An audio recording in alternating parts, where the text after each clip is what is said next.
fourth public meeting today here in Washington.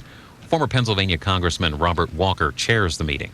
In this first portion, you'll hear discussions on commercial aviation and aerospace research and development. This part is about 2 hours, 15 minutes.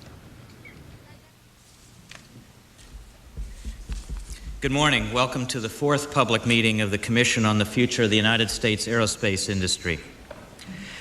I'm Charlie Huttner, the Executive Director of the Commission and the designated federal official under the Federal Advisory Committee Act. The Commission was established under Section 1092 of the Floyd D. Spence National Defense Authorization Act for fiscal year 2001. The Commission is an independent advisory committee established under the White House National Science and Technology Council. The Commission will study the issues associated with the future of the United States aerospace industry and the global economy, particularly in relationship to national security. Additionally, the Commission will assess the future importance of the domestic aerospace industry for the economic and national security of the United States. The Commission's report is due to the President and to the Congress on or before November 27, 2002. It will contain the Commission's findings, conclusions, as well as recommendations for actions by the federal departments and agencies. It may also contain recommendations for statutory and regulatory change. Interim reports were encouraged, and the Commission has issued 3 to date. The work of the Commission will be conducted in accordance with its charter dated July 19, 2001. All meetings will be announced in the Federal Register, and this meeting was announced on July 23, 2002.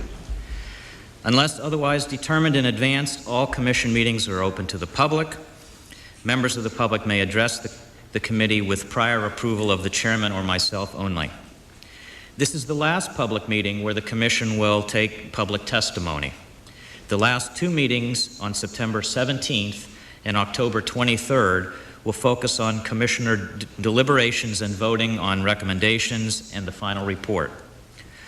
Only appointed committee members may vote on any matter put to a vote by the chairman. Minutes will be kept, and the records and documents prepared for the Commission will be available and are available for public inspection at the Commission offices at 1235 Jefferson Davis Highway, Suite 940 in Arlington, Virginia. Or you can contact us on our website at www.aerosspacecommission.gov. I invite members of the public to participate in the furthering of the Commission's work, and now it is with my great honor to introduce the Commission Chairman, Honorable Robert S. Walker. Thank you, Charlie.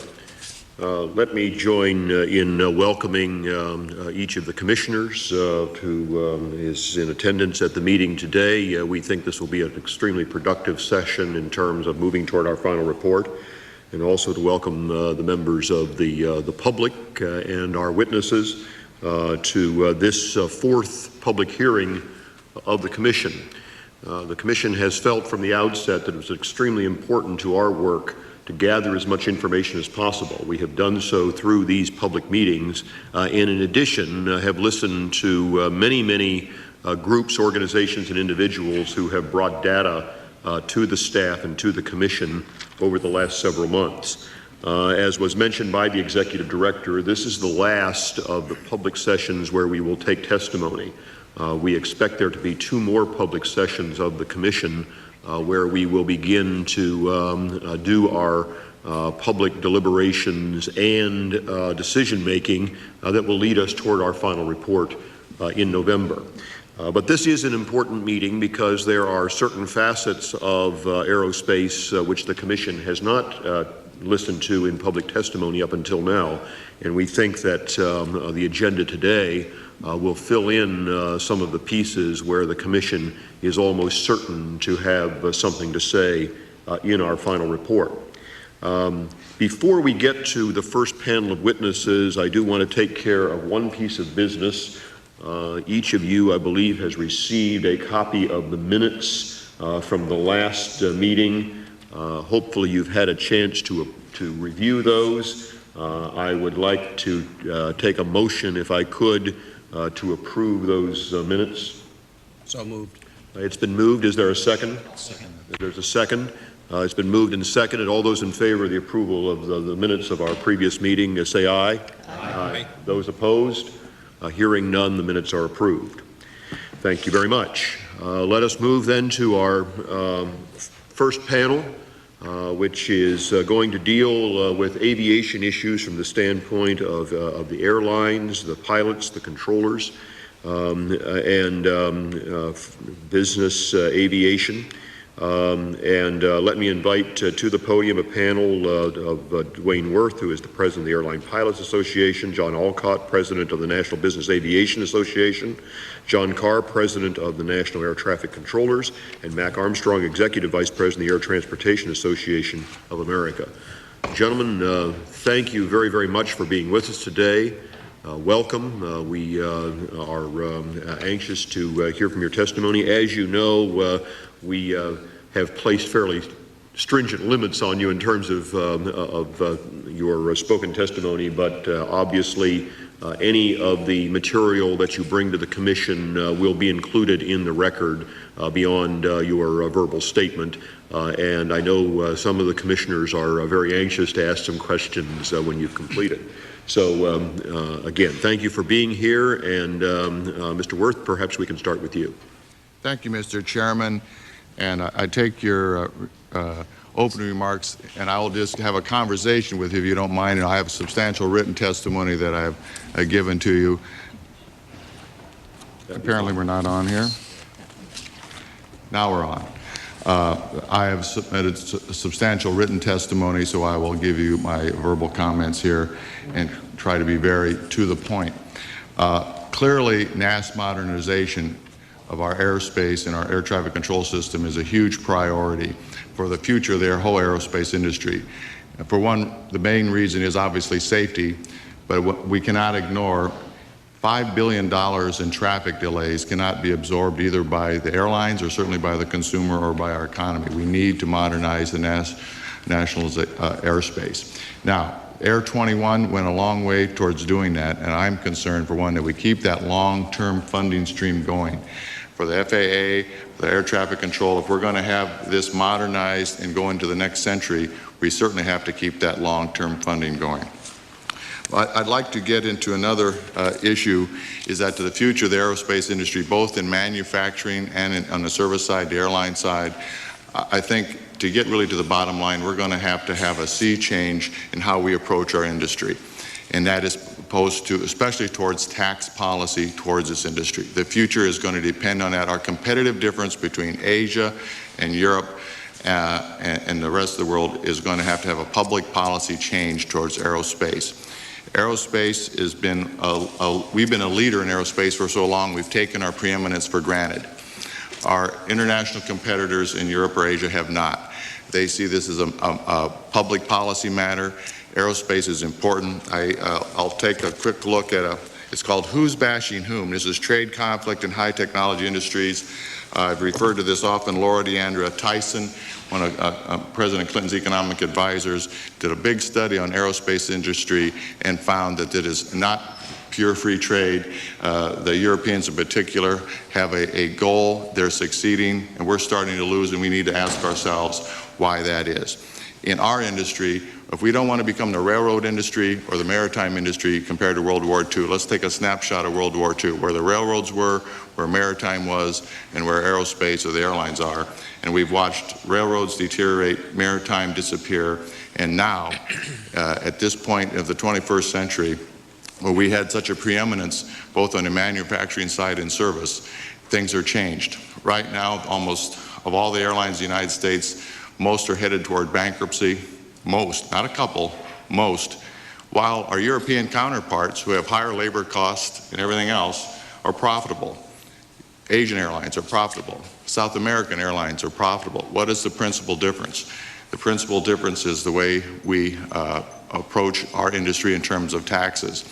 We have slowly but surely added on tax after tax after tax, so that is now becoming like if we're trying to drive out alcohol or tobacco, that's the level we tax. We're going to have to change. Our European counterparts, our Asian counterparts have good depreciation schedules to incentivize the purchase of airplanes, have a modern fleet, fuel efficient, serve the community.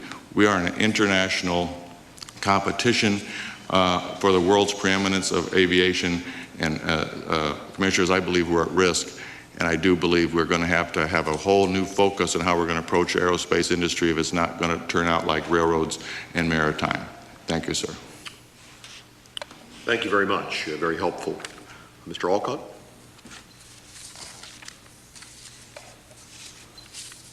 Thank you very much, Mr. Chairman.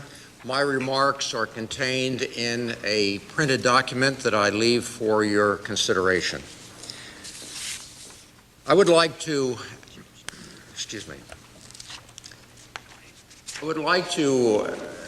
just draw a reference to several documents that I'm sure the commissioners are familiar with. Certainly, this commission understands how important air transportation is to our country. A recently completed, soon-to-be-released report by DRI WEFA, with help from Campbell Hill, indicates that air transportation and all the related activities of aviation contribute about $900 billion annually to our national economy. That's 9% of our GDP. What may not be as well understood is that general aviation, that's everything but the airlines and the military, contributes about $100 billion to our nation's economy. Fundamentally, transportation has always driven economic development and improved quality of life.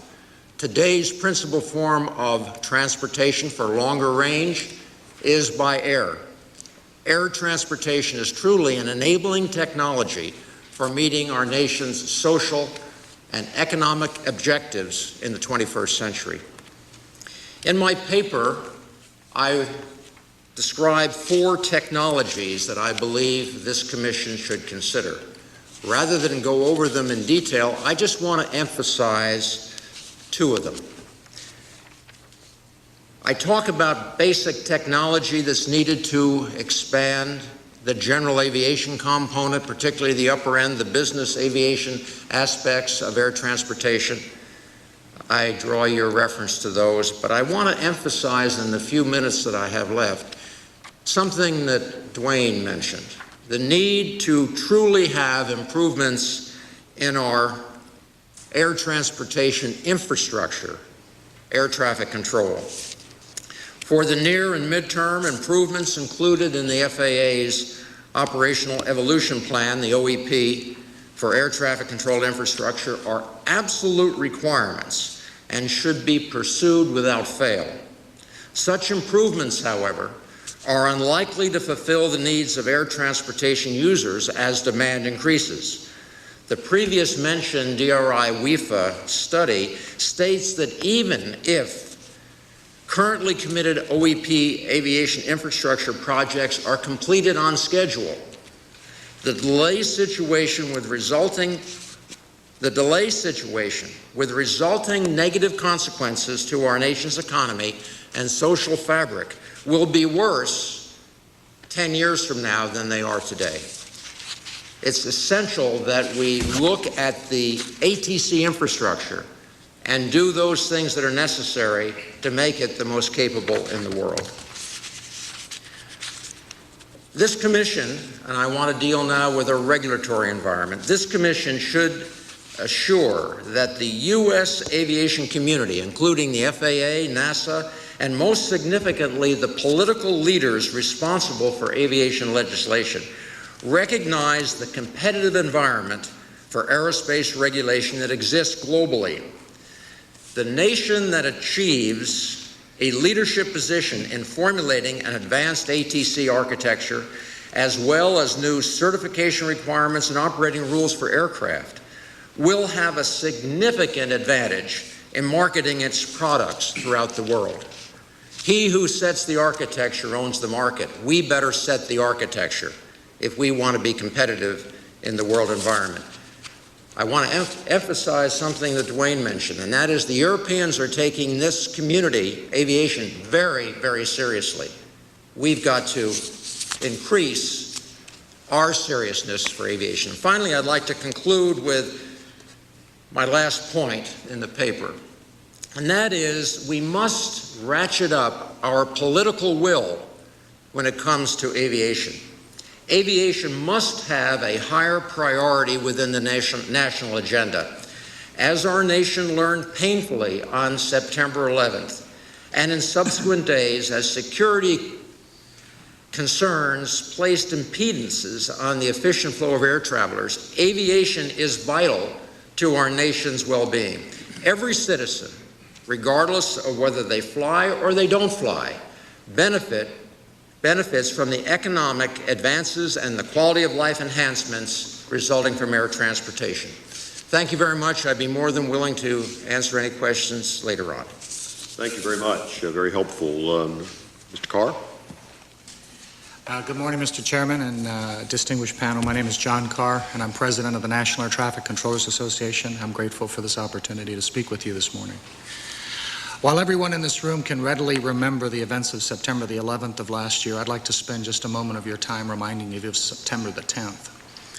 You see, on September the 10th, all the talk was of delays in capacity and infrastructure, passenger service and frustration levels. Slot lotteries were the order of the day, and the airlines were scrambling to fix their business model before Congress fixed it for them. While the drop-off in air traffic since September the 11th has been well documented, traffic has now returned to within 5% of the levels we saw pre-9/11. While many people will argue that current traffic levels represent a new reality, we see this period as a very brief respite with much critically important work that needs to be done. We continue to look long-term, and we feel that two very, very critical issues, air traffic controller staffing levels and the overall capacity of this system, demand immediate attention if we're going to meet the needs of what we still expect to be 1 billion passengers per year by the end of this decade. Air traffic control staffing and system modernization and privatization are three issues that I've spent a lot of time discussing since becoming president of my organization. On the subject of staffing, it's clear that the future is now. We face a coming wave of controller retirements. Today, more than 20 years removed from the PATCO strike of 1981, the men and women I represent are they themselves coming up on retirement. We must proactively hire the workforce that is going to replace those controllers and that have been working the traffic for the last 20 years. President Reagan fired 3 generations of air traffic controllers with a single stroke of his pen and replaced it with a single generation of air traffic controllers, and they're ready to go. We need to solve that dilemma right now. We've always said that air traffic controllers are like runways. It takes 3 to 5 years to make a good one. As a matter of fact, a friend of mine is fond of saying, you know, it took 5 years to train me, it's only going to take me 1 day to retire. This fact is not lost on the GAO, who recently released a report on air traffic controller staffing that supported long-held concerns that staffing is reaching a desperate stage. The report urged the FAA to think proactively when it comes to staffing the controller workforce of the future. And that report says it all. It goes on to say that 5,000 air traffic controllers will be eligible to retire in the next 5 years, 10,000 in the next 10. And it says that the FAA's plans are inadequate for making up that shortfall. The report noted that the busiest facilities will be impacted the worst and the first, and it said the FAA has not developed a comprehensive strategy to address their impending shortages. It is imperative that we hire a bubble of staffing to smoothly move the national airspace system through the next decade without the turbulence that short staffing brings, along with numerous associated problems. On the subject of capacity, we have been working with the FAA on reaching agreement on key national airspace redesign initiatives. National airspace redesign is a key component of efforts to expand the capacity of the current system. In fact, it's one of over 50 procedures and technological innovations we're currently working on with the FAA. We've just published a 24-page booklet that describes many of these projects, from STARS to RVSM to URET, and I've included it with my testimony. There's a copy for everyone. It's important to note that you might think it odd that a labor union is marketing modernization tools and other capacity-enhancing initiatives. Truth be known, the FAA is sometimes their own worst enemy. They lack the marketing and the messaging expertise to properly promote and publicize and leverage their own successes. But they have been successful, and each of these projects in some way enhances and expands the capacity of our system. The FAA, under the leadership of Administrator Garvey, made very significant progress in modernizing the air traffic control system. Her build a little, test a little, deploy a little strategy brought more technology off the drawing boards and into the radar rooms than her 5 previous predecessors. I thank her for her leadership, but I will add a word of caution. I see a trend now towards reversing that strategy. I see a trend towards deploying a little so we can test a little, so we can then build a little. And I would encourage industry not to fall into that trap, because we can't use boutique air traffic control tools. I previously mentioned September the 11th, and I'd be remiss if I did not note how proud I am of the workforce I represent for the job they did not only on that day, but that they continue to do. And yet, 2 months ago, the administration issued an executive order deleting the words inherently governmental function from air traffic control. Far from a random act of wordsmithing, we think this editorial change builds on actions that have been taken over the last 2 years. Last year's budget language, for instance, called for a survey to compare our system to NAV Canada. That survey was never done, and it's no wonder, but I'll be happy to share with you what it would have said had they completed it. It would have said that Canada runs 1/10 of the traffic of the United States with a $145 million budget deficit, 3 times the operational error rate, and a disaffected workforce that's poised to go out on strike because they've been without a contract for over a year. The users regret the day the system was sold. This year, the administration's budget submission calls for possibly franchising air traffic control if the yet-to-be-formed PBO is unable to improve service provision. Administration officials are quick to point out privatized systems in Canada or Australia or England as success stories. I have to tell you, I have no idea how you can label a walkout, a bankruptcy, and a pending strike as successful models. We will continue to remind the American public and the administration about the grave dangers we see in this scheme called privatization. I can tell you that a seamless and inherently governmental air traffic control function will always allow full and unrestricted access to the users, including the aerospace industry, and does not restrict access to navigable airspace based upon economic or fee-structured concerns. Our industry's problems are not new ones, ladies and gentlemen. It's kind of a good news, bad news story. The good news for this room is that this industry and its issues have gotten much attention recently. As a matter of fact, Life magazine ran a cover story entitled Stack Up, in which the author said the air traffic equation is dangerously unbalanced. Too many planes, too many passengers, not enough airports, not enough electronic gear. Too few people trained to control it. Everyone has a villain: government, industry, commercial and private interests for failing to plan, and all of them are to blame. The story went on to say delays in New York can affect the whole country. That's the good news. The bad news, however, is that those quotes come from the Life magazine cover story of August the 9th, 1968. On the one hand, you might say to yourself, did we learn our lessons very well? Because here we are again. On the other hand, I have to tell you that in the 34 years since that article was written, the system has not collapsed. We responded very well. In spite of a 383% increase in traffic, the error rate has been cut in half. The accident rate has been cut in half. Rather than fall victim to predictions and dire warnings, the system boomed. On our very worst day, the United States National Airspace System is the envy of the entire world, and it is a great success that has brought us to this point today. I will echo Captain Worth's remarks, however. We are in grave danger of killing the goose that laid the golden egg. We have provided then, 34 years ago, for capacity to allow for continued growth through specific actions that focused on this infrastructure. Capacity and aviation became a national priority. We hired more controllers. We increased capacity and safety through automation and modernization and the host computer and ARTS flight data processing and secondary radar. We built new airports. We built new runways. We established the Aviation Trust Fund to ensure long-term funding. We funded Air 21. Controllers, technology, funding. These solutions should have a very familiar ring to them. I believe it was Harry Truman who once said, "The history you do not know is that which you are doomed to repeat." And again, I direct you to Captain Worth's remarks about World War II. By joining together as an industry to promote these solutions again, from staffing to technology to infrastructure to long-term funding, we believe we can pave the way for another 34 years of growth in aviation. Thank you very much for your time. And thank you. Mr. Armstrong. Thank you, Mr. Chairman, and members of the Commission for this opportunity to speak on behalf of the U.S. airline industry about the future of aerospace industry in the U.S.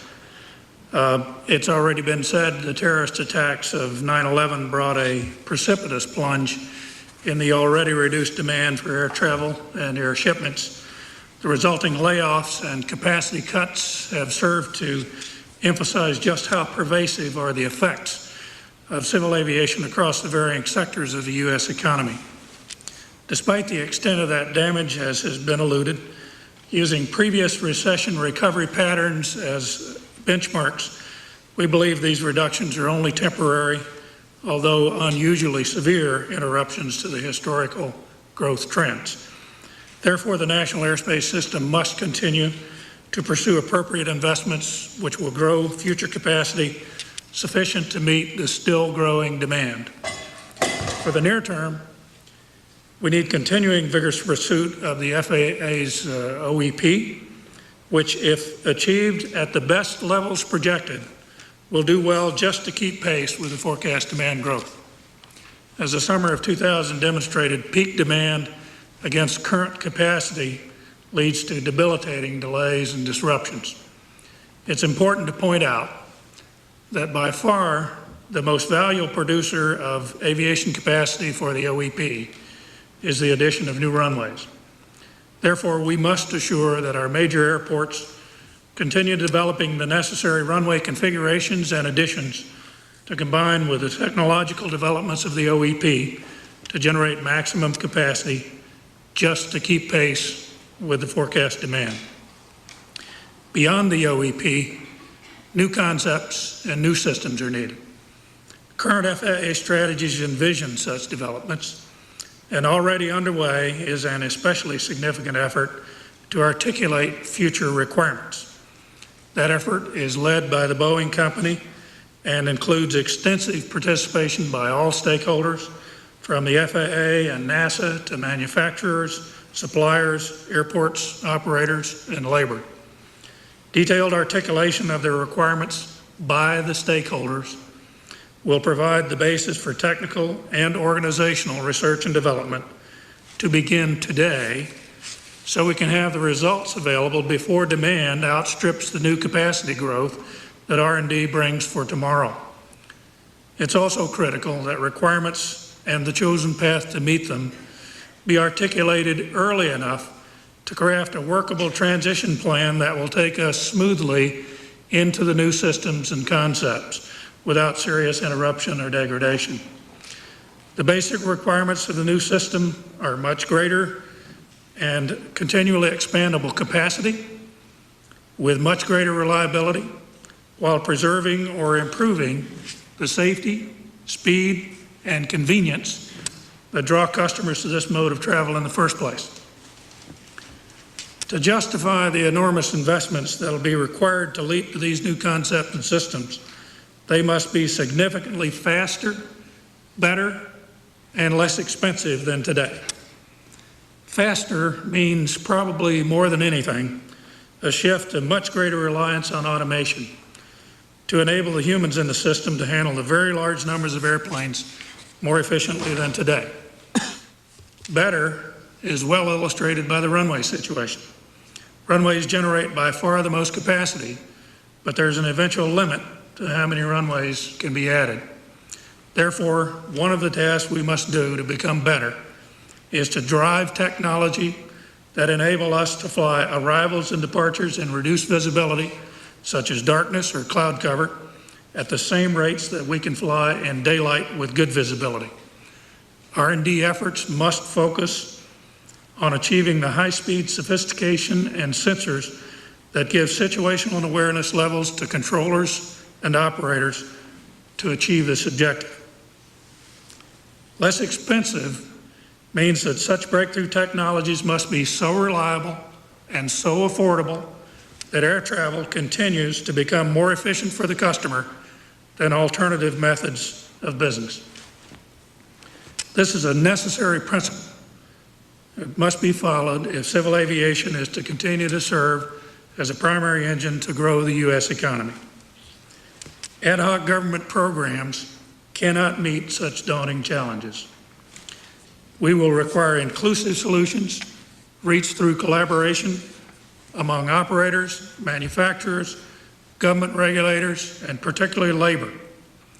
Today's civil aviation industries, particularly airlines, are fatally vulnerable to labor disruption. A strike, even a few days, immediately damages the economy while causing the customers to suffer the most. In each economic down cycle, the airline industry tends to lose all of the money it has ever earned. Such a situation is illogical and perplexing. It shows clearly that we need to work together to formulate a new business model with corresponding relationships that not only handle the capacity growth demands, but will also serve as a stable engine for our companies, their employees, their customers, and the national economy. In summary, we need growing aviation capacity generated by runways and technology advances that make air travel better, faster, and less expensive than the alternatives.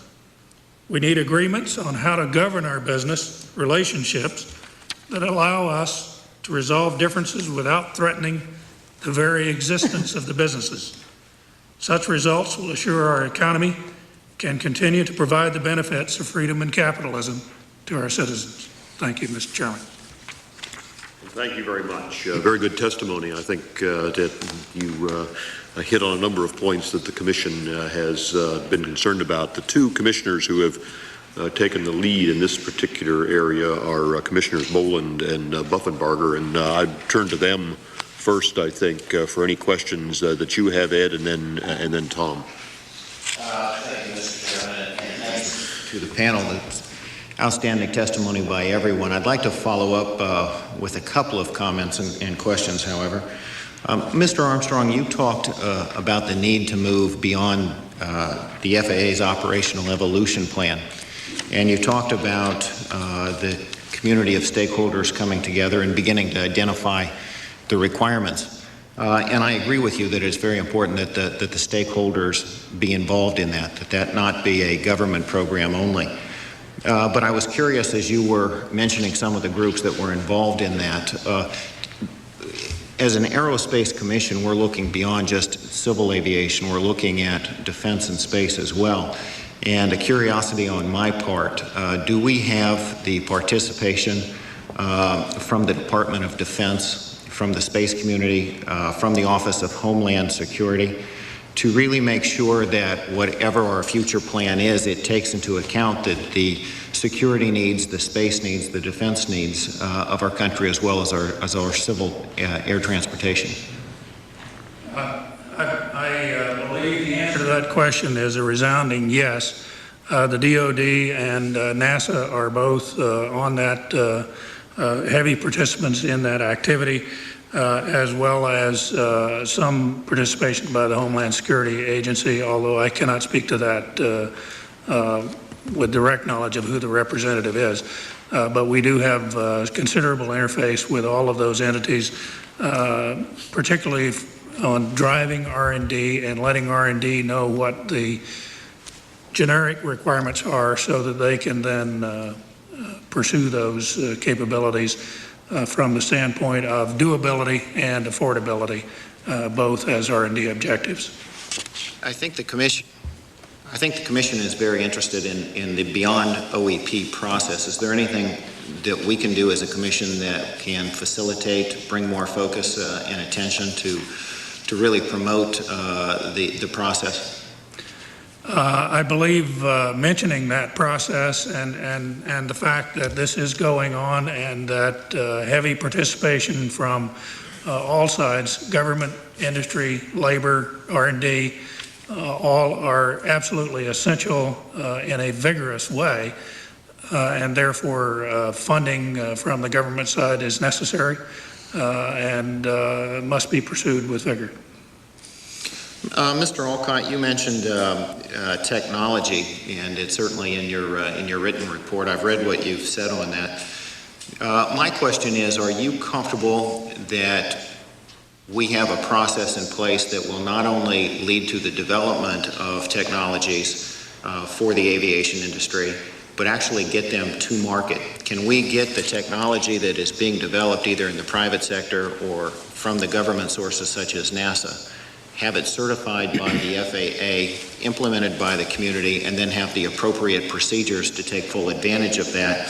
Or are you concerned about the certification process or the procedures as they go forward? Mr. Boland,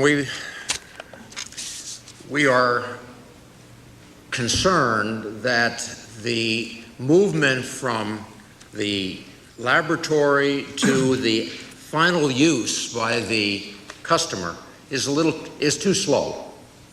The time required to certify new technology is extensive.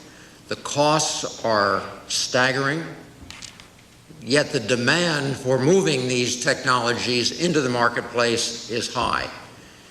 Attention needs to be placed on the whole process so that NASA's good work can be coupled with the FAA's role in certification, can be coordinated sufficiently with the manufacturers who know how to package products and move the product into the marketplace in a more expeditious manner.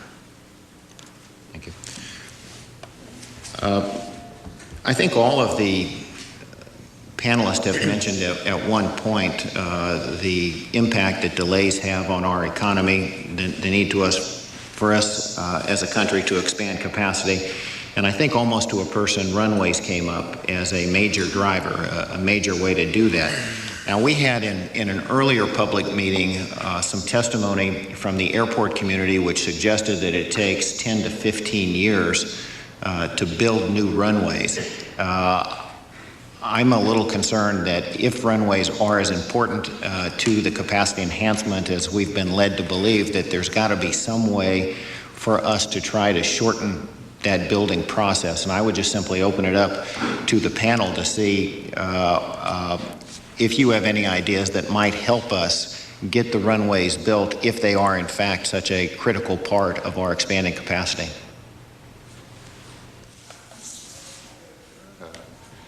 Mr. Boland, I would suggest this.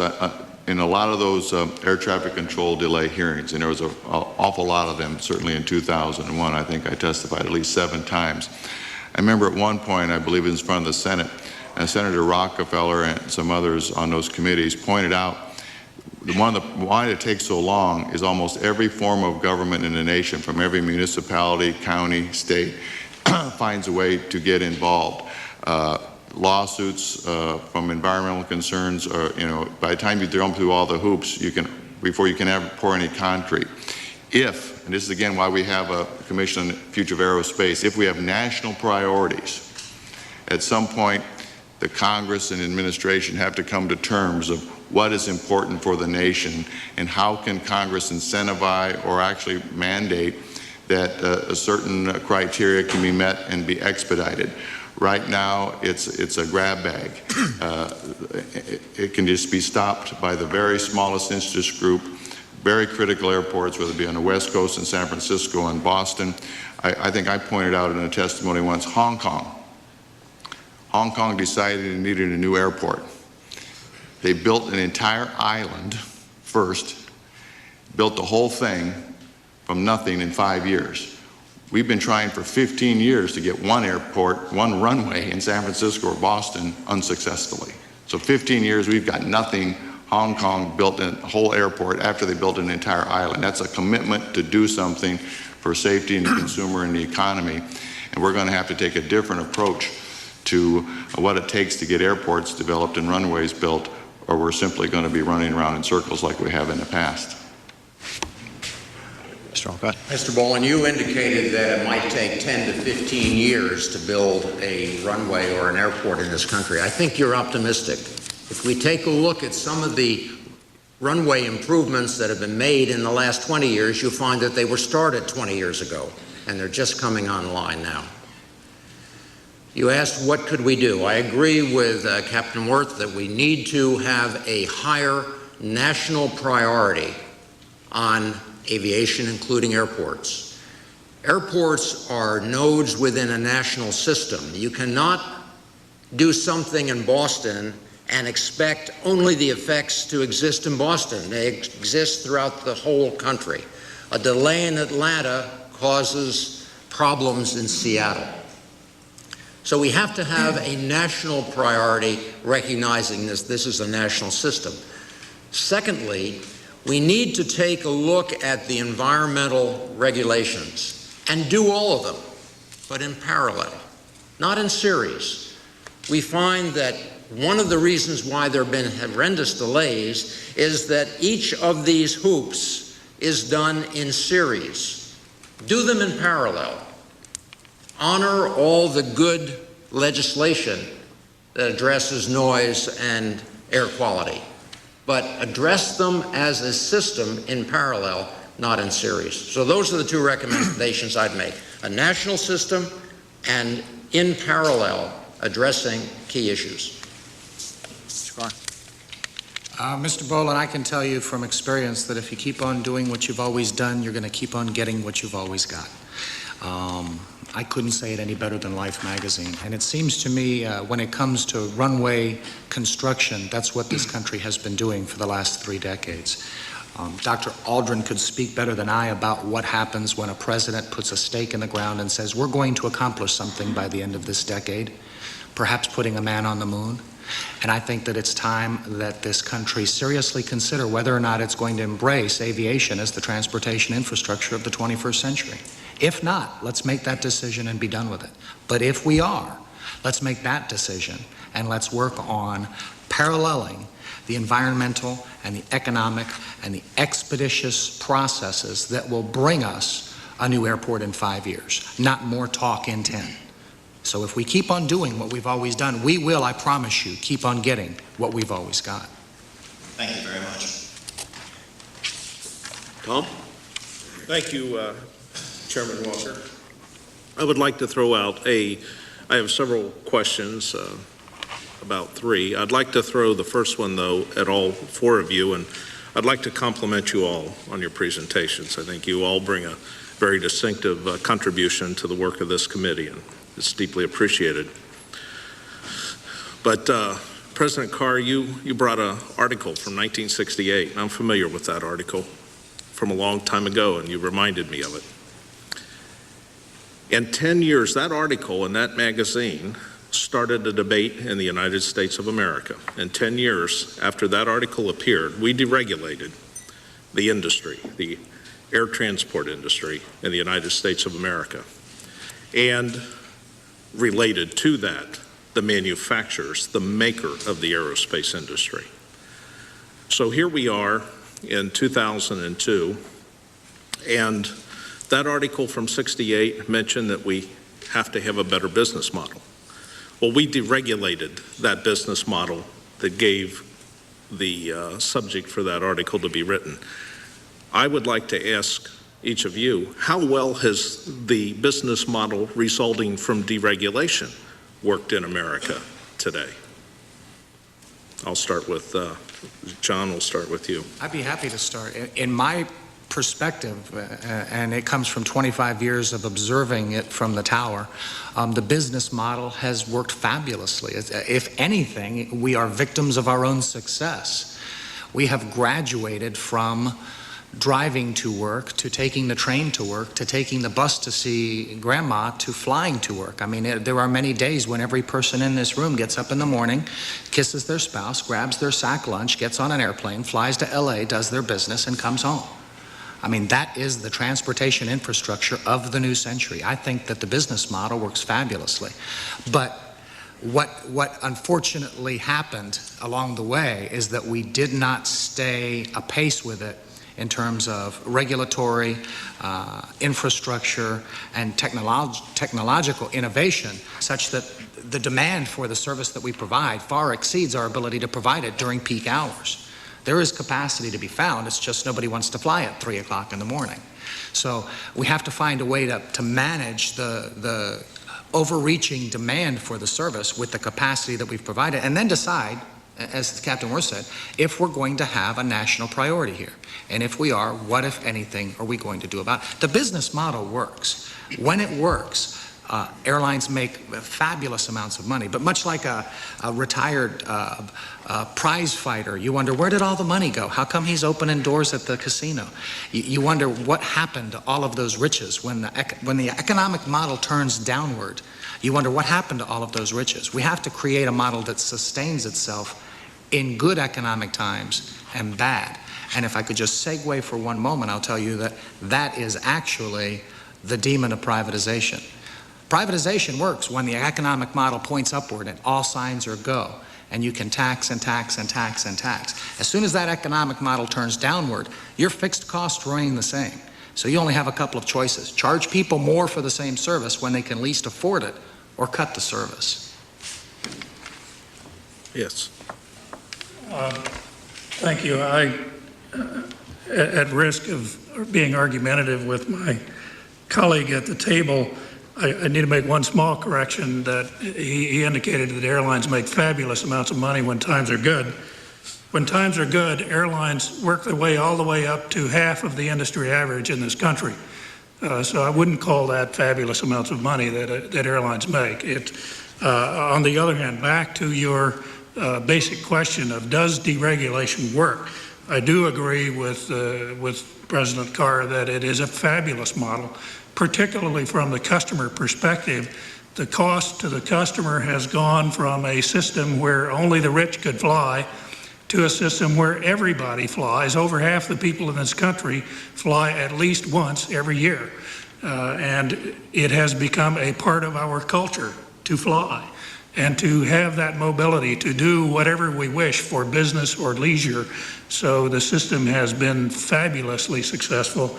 Not only has it been successful, the cost of an airline ticket just continues to go down and down and down relative to the CPI. Best example I can think of is through the 90s till now, the CPI is up about 33, 34%. The price of an airline ticket is flat to slightly down. So it's been a fabulous success from the customer's perspective. Captain Worth. I think we have to look at it in several contexts. One, agree with Mac. I think all the studies think the consumers have had since 1978, it's been a boom to consumers. I mean, airline ticket prices are down dramatically and ridership is up. I think there is some debate whether the trend was really any different prior to deregulation. Was deregulation given too much credit? Because frankly, in all the decades prior to that, we had almost the same ramp up and we've had a robust economy lately. But I don't think that's the point. I think we ought to learn from this. What else has changed in 25 years? Well, we're down to one airline manufacturer. Lockheed has left the business. McDonnell Douglas was purchased by Boeing. We have one major European competitor, Airbus, on the manufacturing side. And then for RJs, it's all in Canada, Bombardier, or in Brazil, in Embraer. So that's on the manufacturing side. And how did the airline business impact that?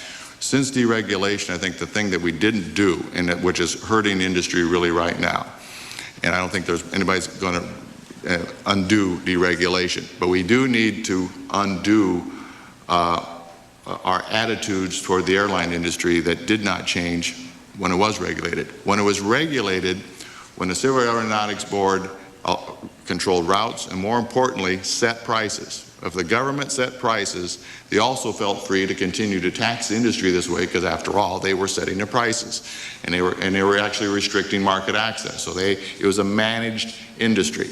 So if the government got used to taxing the industry or the airports and the airlines on user fee basis, you could understand that.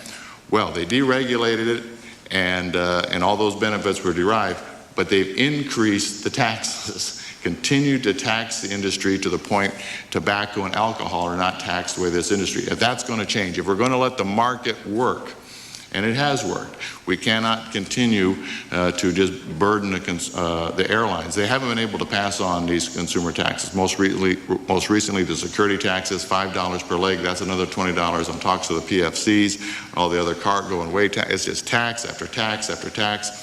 A $100 ticket right now, $44 of that is taxes. $44 is taxes on those cheap $100 tickets.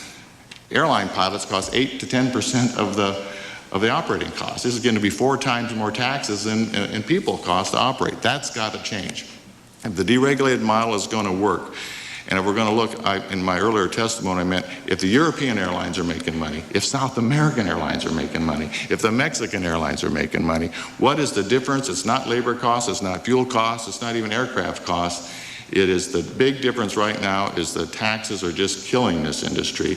We're going to have to change that. On security, if we have a war on terrorism, then the war can't be fought by airline consumers. It's going to have to be a national defense priority. If we just remove the security cost increases, just remove the increases that were put on a tax basis and security charges, unfunded federal mandates to airlines, this industry is profitable again. My colleagues at ATA, a lot of times we don't agree with everything with airline management, but we do agree on this. The big difference isn't the increases in fuel or even the demand and decrease in ridership. We could maintain profitability if we weren't absorbing all these charges and user fees and taxes that we have no ability to pass on to the consumer. So if the deregulation model is going to continue and work, we cannot treat this industry like a tax cash cow. It's going to have to change and return to some normalcy, look like more other industries. I don't care what it is in this country. The airline industry is unique, and maybe it's because of the demographics.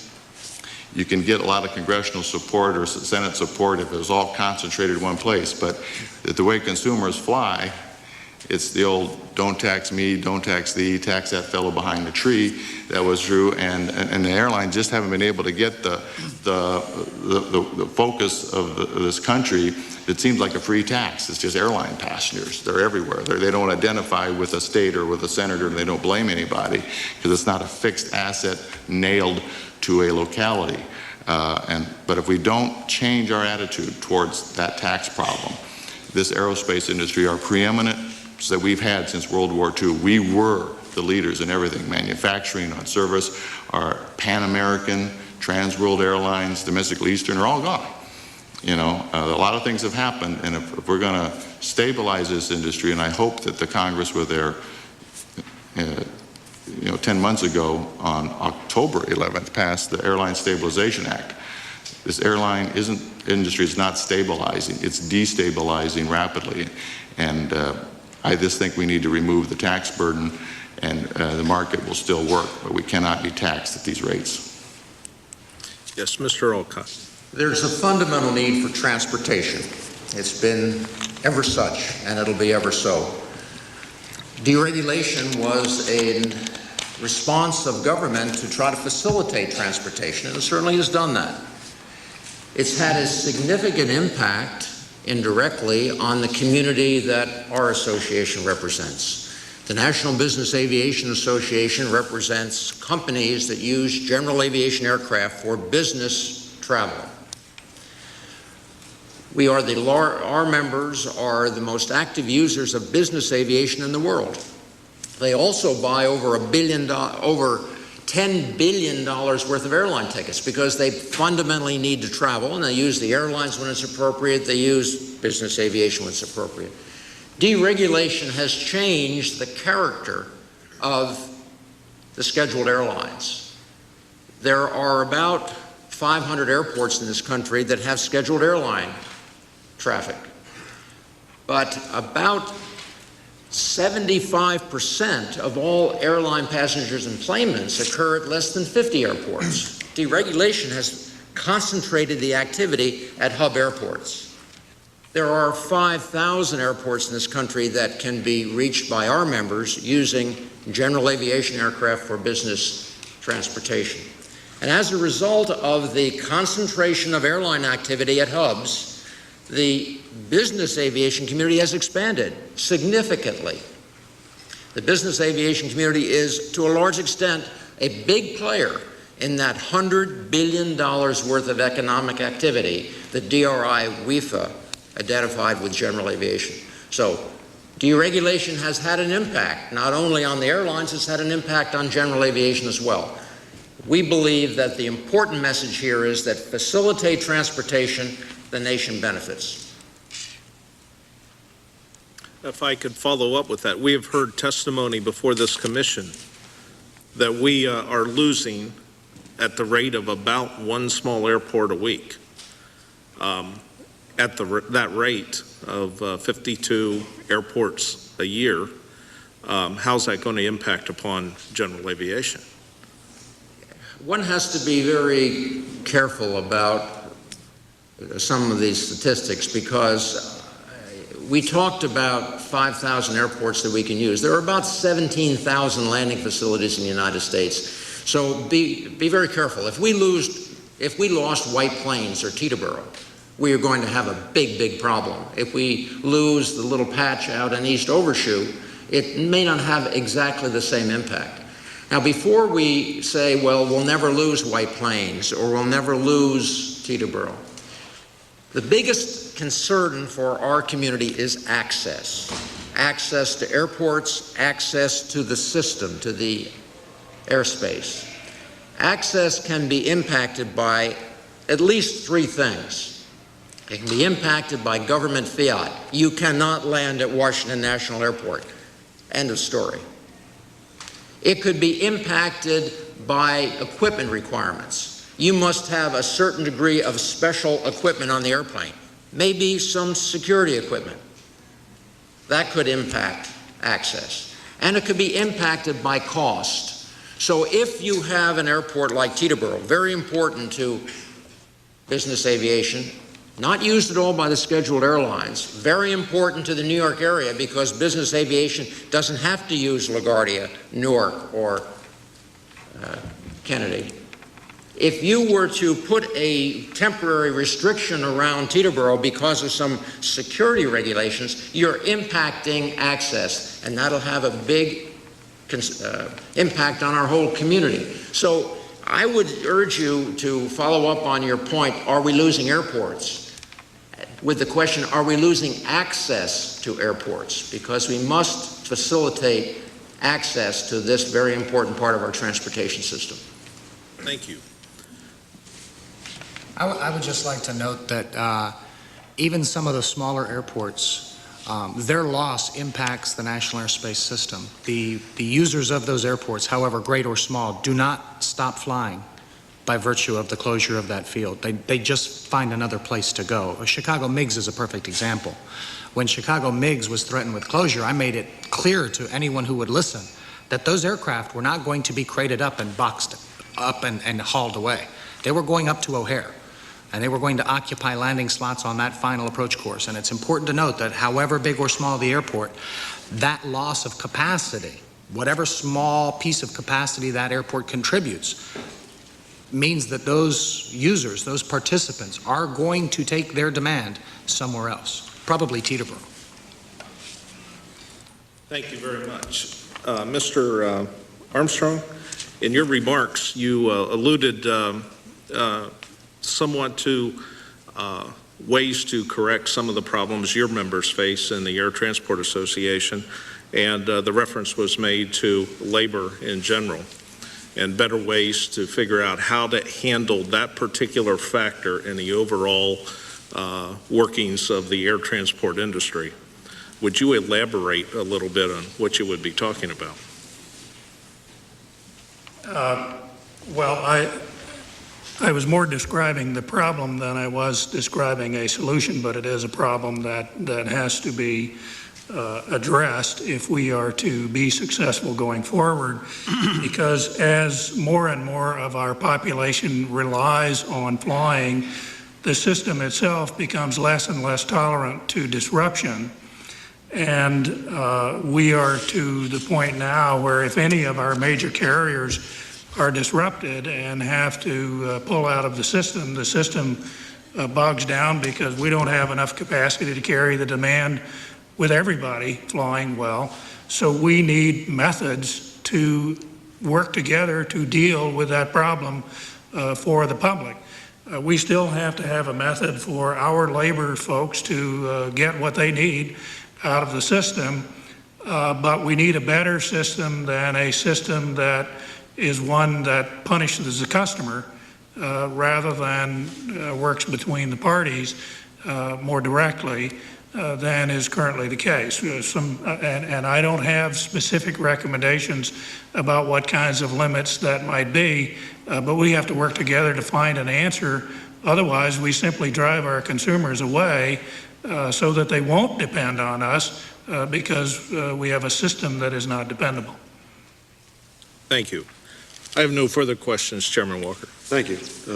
Commissioner Douglas. Thank you, and I want to join my colleagues in telling you all I think your testimony has been excellent. We've all worked together on other issues, and clearly we appreciate your being here today and being candid with us. I have several questions here. One of them I don't think I need to ask you to go through again because you've sort of covered, but I want to make sure I understand it, and that is that all of you have said that we've got to go beyond OEP, and we've all talked about there is demand out there. It's going to exceed capacity. And all of you in one way or the other have said, for goodness sake, don't slap more user fees on us to pay for this. So I assume that you all would agree that the money that we need from the taxpayer's point of view to do the research and the deployment of the technology to go beyond OEP should come from the general fund or some other thing other than burdening the industry with more user fees. If any of you disagree with that, would you come on the record for that? So I think I read you right there. This commission is looking at a lot of things, long-term things, mid-term things, and so on. And since we got started, what has really developed is a clear and present danger, which I think Captain Worth probably covered the most closely, and that is the civil side of our industry is in terrible condition. And it's across the board, from small airport operators all the way through to the big manufacturers. We're seeing cutbacks, layoffs, 80,000, I think it's 83,000 of our manufacturing workers, the people that Tom represented, have been laid off. I've heard figures of 80,000 airline employees and so on. And yet, there's a little bit of a conundrum here. Some of my colleagues have been pressing you all on the business model. We hear this funny phrase, and I'm not trying to put you on the spot because you all are my friends, say, is business model's working great? The only problem is we can't make any money with it. And so we all sort of smile and shuck it off. But the plain fact of it is, when you think about the mechanisms and processes in a democratic form of government like ours, how are we going to fix it? That's what this commission is. We're advisors to the Congress, advisors to the President and to his cabinet, and we would like to come forward with something concrete to say about changing things that would allow us to have a better system that would serve our taxpayers and yet allow us to grow as an industry. So I'm my question is, how can we have a better model? What should be done? And who's the problem? Where is it? Is it the Congress that keeps putting these fees on us? Is it the administration? Not necessarily this one, but a series of administrations that just don't seem to understand that on a $99 ticket from Long Beach to Dulles, if $44 is taxes, it only leaves $50. And how can you do that in the world we live in today? I need you to give us some advice as to where should we direct our attention, to the Congress, to the administration, to move towards a better business model. Maybe we start with you, Dwayne. Thank you. I think probably to both both the Congress and the administration, because when we develop policies and budgets and priorities, we need to work with both the administration, Department of Transportation, certainly the President, and the Congress. But I think what we probably need to do is focus on how did this happen. We'll have an understanding of where we are if we don't understand how we got there. And like I said, it didn't come in one day. Somebody just didn't drop $5 billion of taxes in one day. This was an incremental creep. It was year after year. Well, we need something new. Let's add this tax. Let's add this tax. And especially the one that broke our backs was when September 11th happened, when we were already in disarray, put $5 per leg on top. So it happened incrementally. Then I think what we need to do is, again, if there's a commission on the future of our United States aerospace industry, we've determined it's important. This isn't the hamburger industry, the hot dog stands on a corner. This is a vital industry to the health and the future for our economy, our competitiveness, in the world are national defense. To be able to be the leader in producing national defense. I know this is more than the airline industry. You covered all those aspects, but it's totally related, ability to do all this. And I think we should be honest about if we look at our major competitors in Europe, I mean, as national competitors, I'm talking about nation competitors here, our Asian competitors, our European competitors, the European community, and see what the differences are. Certainly on the civil side, if we're buying aircraft, we're paying close to the same for them, whether it be Air France or Lufthansa or United. And if the fuel markets are essentially the same, then if the labor markets turn out that certainly in the Western European and Japan it's actually higher cost, then we have to say, well, what are we doing that is different? If the aircraft costs are the same, the fuel costs are the same, and the labor costs are even higher in some of these places, but our industry is going out of business, maybe we need to look at what are we doing as a nation, as a policies as to how are we paying for infrastructure, how are we dealing with airports, and how are we certainly dealing with our airlines in particular. And if we're doing something radically different, and we are, and it's not just the add-on fees. Well, if I look at Singapore, for example, where it's still 51% owned by the government, besides the ownership issue there, is that why do they have new airplanes every 3 years? They have a tax depreciation schedule that incentivizes them to keep modernizing their fleet. We have to look at, there's a whole realm of ramifications how we've treated this industry very differently than our competitors, or certainly our principal competitors in Asia and Europe. And I think if we identify what those differences are, we can modify our approach to this very different and very important industry. Just go on down the row there. Mr. Douglas, if there is one magic bullet, and there is never one magic bullet, wand, it's the political will. Does this country have the political will to place aviation high on their priority list? If we have the political will, we will fund NASA's aeronautics budget at a level that provides the new technologies. And there are new technologies out there. Technologies for power plants, technologies that produce higher lift capability, thus giving you approaches that are more environmentally acceptable, opening up more runways for use by general aviation and airlines. The infrastructure, absolutely essential that the United States be the leader in ATC infrastructure. Yes, let's look at all the options out there, but let's look realistically. Canada's NAV Canada is an experiment, and it's based upon a totally different environment than we have in the United States. Our controllers, John's controllers, handle in 2 weeks all the air traffic that the German privatized system handles in a year, and they do it less expensively than the German system does it. We've got some real success stories. Let's build upon those success stories. The regulatory environment.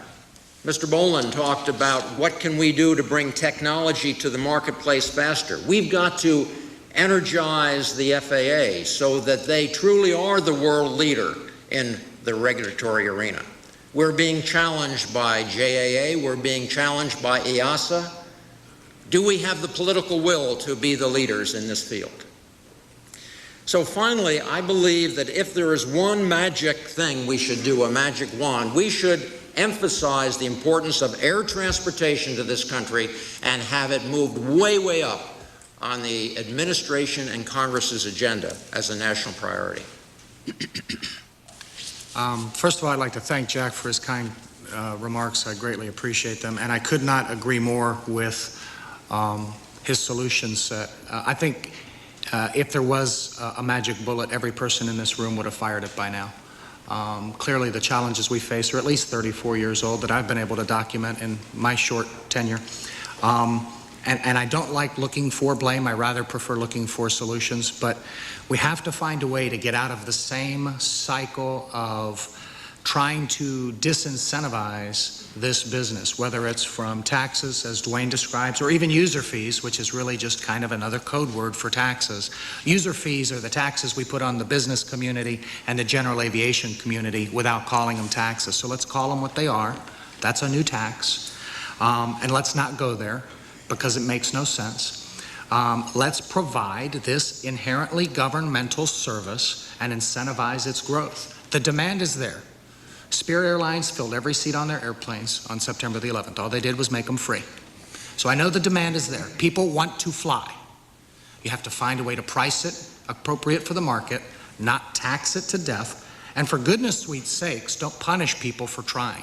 The FAA, as I mentioned earlier, sometimes their own worst enemy, is trying to modernize the system. If they fail, and by the way, they're doing spiral development, so a lot of their development is out in the open, out in the public arena. When they fail, they're punished by Congress, they're punished by the administration, they're punished by the appropriations process through having funding removed. I mean, next summer we'll reauthorize Air 21, or will we? Next summer, we'll face again questions about the en route automation modernization program, and if it doesn't meet certain benchmarks, rather than incentivize meeting those, we take money away from that program. That's kind of a backwards way to do business. You don't take money away from a program because they haven't met benchmarks, because all you're doing is you are ensuring the future failure of that program. The FAA's operations budget will start October 1 of the coming fiscal year, $100 million short of what it will take to get to the end of the fiscal year. I know that, they know that, and the administration knows that. We are programmed for failure. They will look for a supplemental next summer. There will be much rejoicing if they get it. There will be much hand-wringing if they don't. But I know right now that I'm going to be back looking for help next summer. That's no way to run a railroad. And actually, that's a business model we should look at when we try to determine what not to do. Thank you. Well, I would like to, I guess, complete the circle, because I generally agree with everything that's been said, but Mr. Douglas, in respect to your question, I would like to get just a little bit more specific in the recommendations of some things that can be done about this, and that is, we've already had conversation that sort of touches around the edges of what is at the heart of the problem. One of the things I believe, and that is that security and the provision of infrastructure for transportation across the board, which includes air transportation, is a government responsibility. The government should fund this. We've already had statements that the population at large benefits from the fact that we have a vigorous, robust aviation system in this country. The public, therefore, should pay to assure that we have the security and the infrastructure to continue that system and it continues to be a vital contributor as one of the engines that drives this economy. So we need to have government general funding of all of the security requirements and all of the infrastructure requirements on a national level, just like we've done with highways. And one of the other speakers has talked about one of the good ways to get at that is treating the aviation system, civil aviation system, as a national system of nodes in a network, because the airports are so key to providing the capacity that we must have. Thank you all. Commissioner Fowler. Thank you, Mr. Chairman. I have a couple of quick comments. I want to thank you all for your testimony today, and I just had to comment on a couple of things you said, though. Mr. Worth, in your testimony, you made it sound like, gosh, if we do away with the user fees and the airlines are going to be fine, they'll be operating in the black, and you know, that's their really problem. But yet we've got several airlines who are operating with the user fees and they're operating in the black. Southwest, JetBlue, you go down the list. There are some that manage to operate with those user fees. I fly every single week. I don't mind paying $5 a security fee if it's going to help provide security. Our federal interstate system has been run for years on user fees. The highway gas taxes that we pay help us have a federal interstate system. It's been recognized by the government that an airline system is important to this country also, so part of it has to be funded by user fees, the same way we've done highways. Now, I supported Air 21 because it, for the first time, had the government step up to the plate and start giving a coordinated answer to what you're going to have for funding each year. But it isn't user fees that are doing in the airlines. And I have to say that part of the problem are labor costs. And hopefully that your union and other unions are going to be working with these airlines that are filing bankruptcy or looking at going into bankruptcy and are helping them as they try to get a hold of the cost of running their business and operating in this country, because we do need to keep them running, and it's going to take everybody stepping up to the plate and participating in it. And your union is critical to that. Mr. Carr, I'm interested that NATCA has now taken on a new role of being the PR agent for the FAA, so I'm sure they're appreciating that. And I have to say, the air traffic controllers down in the center in Hilliard, Florida, are some of the finest, hardest working men and women that I ever dealt with during my 8 years in Congress. They did a great job. But you know, the reason those were fired back by President Reagan was because they didn't want to come back to work, and we had to have an airline industry working. We had to have planes flying. That's the bottom line. So I'm hopeful that next year, when your staffing agreement expires with the FAA, that you all are going to be willing to sit down at the table, work it out so that planes do continue to fly, and we have the air traffic control system stay government run. That would be my preference. But if you know you can't work at the table with them, if you can't keep it working, then they're going to have to look at other ways, and privatization is a way. That's why they're looking at it. So it's not a scheme of privatization as you refer to it. It's an option. And hopefully that's not an option that they're going to have to go to. But I think it's going to take, and I know the good men and women down in Hilliard, Florida, want to work with the system. They want to keep their jobs. They want to keep everyone flying safely. They do a great job. But it's going to take, again, the unions being willing to sit down to the table and help work it out. Thank you, Mr. Chairman. Can I have a... Sure. I would just like to mention that I have offered the FAA a 2-year contract extension, and the silence I've gotten in return is deafening. So if you'd like to help facilitate the amicable resolution of that dispute, we anxiously await your proposal. Thank you for letting me know. You're willing to pay $5 for security. I don't think you have to. I think you already pay that user fee. It's called your federal income tax. The provision of national security and defense is an inherently governmental function, and I believe that every person in this country already pays for that service, and I believe that the safety and security of those passengers is so intrinsically linked with the public interest as to mandate its performance by the federal government. Thank you. I, again, want to thank the panel as well. I remember about 3 years ago, Captain Worth, I was out in Minneapolis with Captain Ted Mallory, one of your colleagues, at a meeting with, of the Air Force with all of the major airlines, both national and regional, to talk about the fact that there weren't enough pilots in the United States and didn't look like we had a pilot training base that was going to work in the future. Similarly, about 3 years ago, I had a meeting with Jane Garvey at the FAA because the FAA was solving its controller problem by hiring all the senior air traffic controllers in the United States Air Force, which created a real problem because Air Force towers are being shut down, and we actually had to go back and ask the FAA to help us man Air Force towers, which have been run by the Air Force before. And again, it is a serious problem because we don't seem to have the training base. And I guess I would ask the panel, I mean, assuming that we got past air traffic control, I know that's a big assumption, and that capacity really did grow in the way people predict, do we actually have the processes in place, the institutions in place to get pilots and air traffic controllers that are going to be needed to man that system?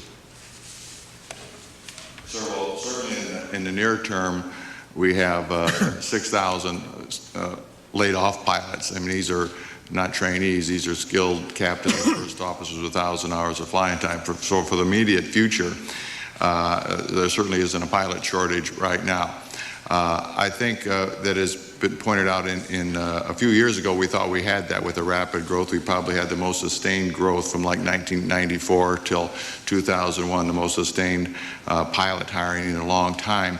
But certainly as that's certainly been interrupted by current events. I think there are training programs in place, but I do think this commission has recommended before and other commissions that we certainly invest in those kind of programs to train, not certainly pilots, but we need skilled mechanics. The skilled workforce it requires to run an airline industry is very educated and it's very skilled. And since we must assume that sooner or later we'll come through this economic drought, sooner or later we'll resolve how we're going to deal with security and pay for it in this country, and the economic model work its way out, how many airlines there are and how much capacity there is. And when we recover, we probably will be still addressing how do we bring young people into the program. Are we going to need more university programs? There's Emory-Riddle, there's North Dakota. Do we need more universities involved in this? I believe we do. And I would support all those efforts. In terms of the controller workforce, I believe that there is probably the opportunity to provide sufficient training for what needs to be the controller workforce of tomorrow, if it's started fairly promptly. I mean, the GAO report is explicit, and I didn't get to write it. 1/3 of the workforce is eligible to retire in 5 years, and 2/3 is eligible in 10. And that's just to retire. And I do not make the case that those eligible will retire, but we have to face the fact that because of a life-changing event in this industry, 3 generations of talent were replaced by 1, and that 1 is getting old, and they are going to retire. Now, if they don't retire in the next 5 years, then 6, and if not 6, then 7. But be clear on this, they're going to retire, and it takes 3 to 5 years to train an air traffic controller, and that's from the beginning till they are a greenhorn, brand newly certified air traffic control specialist. After 3 to 5 years, you have someone who has 1 day's worth of experience. So it's critically important that we start that process now and actually build a bubble of staffing. Perhaps we even have to have more than we need right now so that we can train them, so that we can equip them, so that we can get them ready to take the system's reins when the people who are in the system reach mandatory retirement age, because it is going to come. And like I say, don't trust me, trust the GAO. The report is explicit, it's accurate, and it goes into great detail about what has not been done to address the problem. Mr. Tyson? I want to thank all of you for your testimony. It's not only relevant to our deliberations, it's also, as we all know, quite timely with regard to what's going on in the industry right now. I have a question, a comment and a question that I'd like to direct to Captain Worth. You commented that you were concerned that the rate things were going, the airline or the aerospace industry might go the way of the railroads or the or shipping. And I don't fully agree with that analogy, simply because when the railroads went away, there was a replacement means by which people would go from one point to another being built and produced in tandem with that demise, the paving of the roads plus airplanes. And so there was an alternative ready and available so that as people started using railroads less, there were other ways you can get around. I don't see an alternative to the air traffic needs rising up and replacing a loss in the airline industry. And so that tells me, thinking of basic economics 101, I think to myself, if there is a demand, there ought to be some economic model that works. And so I want you to comment basically on is this just sort of a correction to the industry? We know people want to fly. No one here in the panel is saying that the demand is dropping other than from extraordinary causes that are blips in time. If the demand is not only not dropping but rising, somebody's got to find some economic model that makes money off of this, unless we beam ourselves from one location to another and we give up on flying altogether. So I'm just simply asking, the problem can't just be the taxes. There's got to be something else going on, and can you or others enlighten me to this? Let me agree with you. It won't disappear. Aviation will be here. It may not be United States aviation. Just like in maritime, other people will do this. It'll be the French, and it'll be the Dutch, and it'll be the British, and it'll be the Japanese, and it'll be the Singaporeans. They will do it. And in fact, if I can just describe the stuff that's already going on again, and for example, since 1990, when all international flying was basically on a parity basis because it was all bilateral treaties. You know, every treaty was a bilateral, there weren't open skies. And so the United States would have a flight to the United Kingdom, and the United Kingdom would have a flight back. Everything was almost 50-50 in terms of capacity because it was negotiated that way. When it was open skies were negotiated, we support open skies, and so you understand ALPA's position. We support the open skies that has been going on since the early 1990s. But an interesting phenomenon was going on, especially as the airlines began to code-share with each other. You're familiar with the Star Alliance and One World Alliance and all those other things, when the international airlines globalized and started to share. But in spite of lower labor costs, in spite of lower costs altogether, you might think in the free market that, well, the United States is going to do that flying, isn't it? We're cheaper. We provide lower cost per ASM than any of those people I mentioned, Air France, Lufthansa, British Airways, the Japanese. But just the opposite happened. The United States, and given their own, because of a lot of different things that are government-driven, there was a lot of government-owned airlines, and when they weren't owned, they certainly were treated as an important, through their tax policies and other things, they purchased the aircraft, they did the flying even more expensively. For example, in Europe, from a period of 1993 to 1998, the United States proportion of flying, in fact, the actual seats across the Atlantic, in spite of some of the best times, decreased. We went down. The economy expanded rapidly. Travel across the North Atlantic expanded hugely, but who did it? The more expensive Europeans. Air France expanded, Germany expanded, the United Kingdom expanded, the Dutch expanded, and so the United States workers and airlines became a code, an electronic code sharing. We became the computer code. The airplanes, now it's kind of leveled off. That big rapidly going away is kind of leveled off through the commercial agreements that have been achieved through the airlines, both the Star Alliance and the Northwest KLM Alliance, and it's kind of leveled off, but initially went a large expansion. So one of the issues that comes up frequently, certainly occurred in the last crisis we had in the airline industry, was just after the Gulf War. Remember, President Clinton held a special commission and one of the things that was advanced, well, maybe we ought to just sell the airlines to foreigners. So to your question, what will happen? I've heard that advanced again. Well, if it gets in too much trouble, why don't we just let the foreign investment change? It doesn't have to be in control of the United States citizens.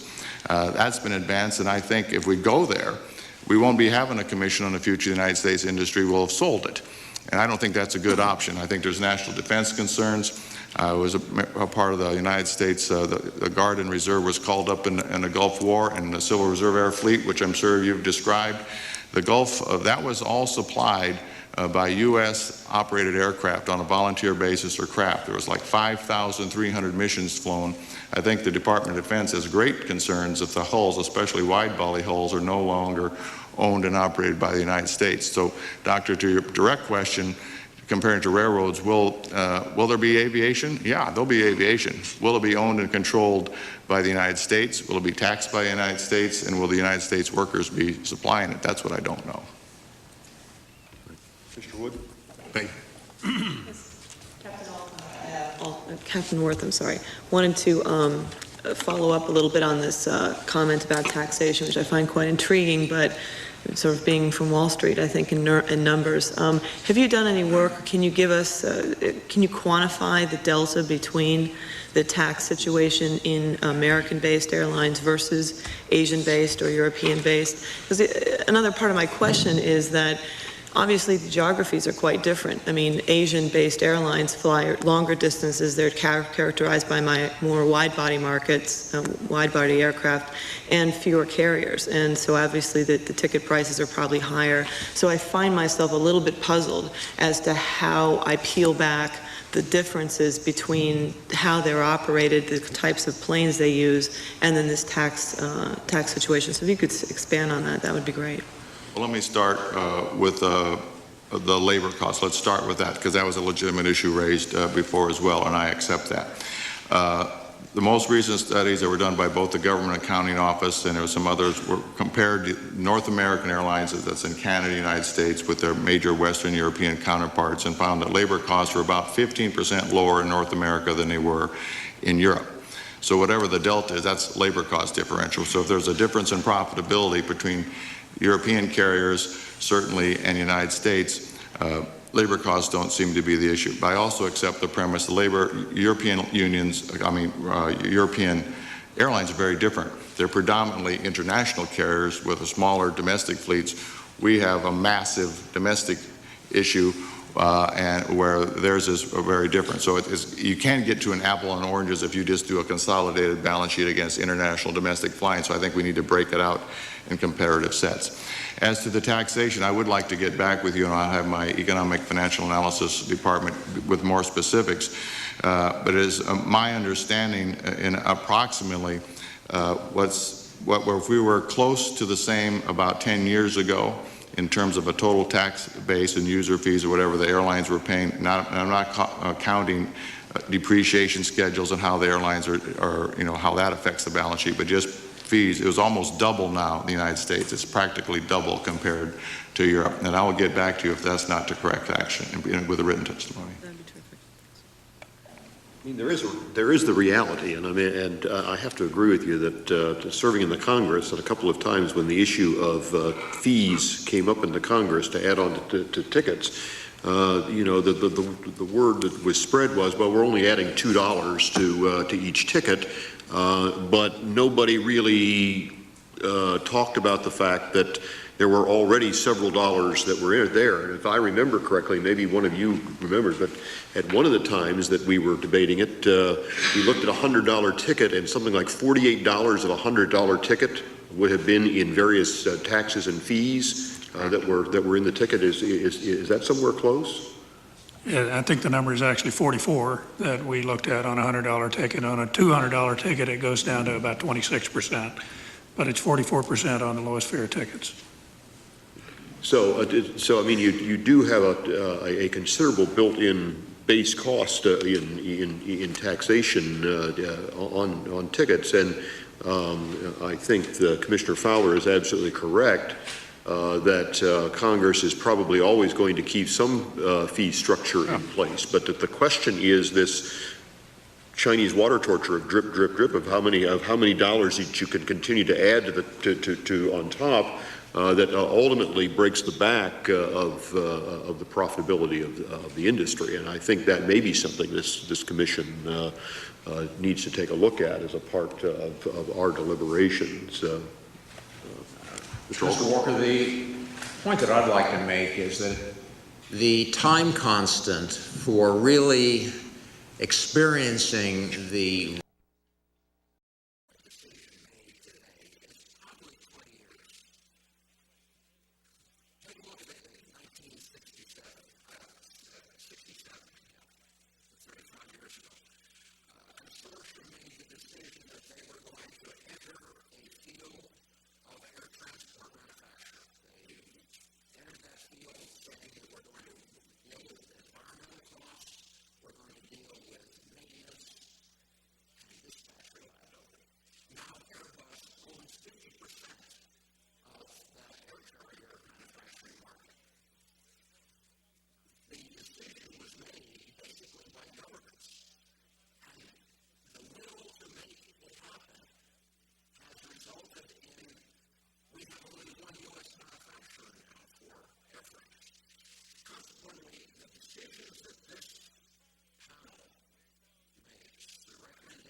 stepped up to that. We have simply tried to improve or intensify the provision of the technology that is already there.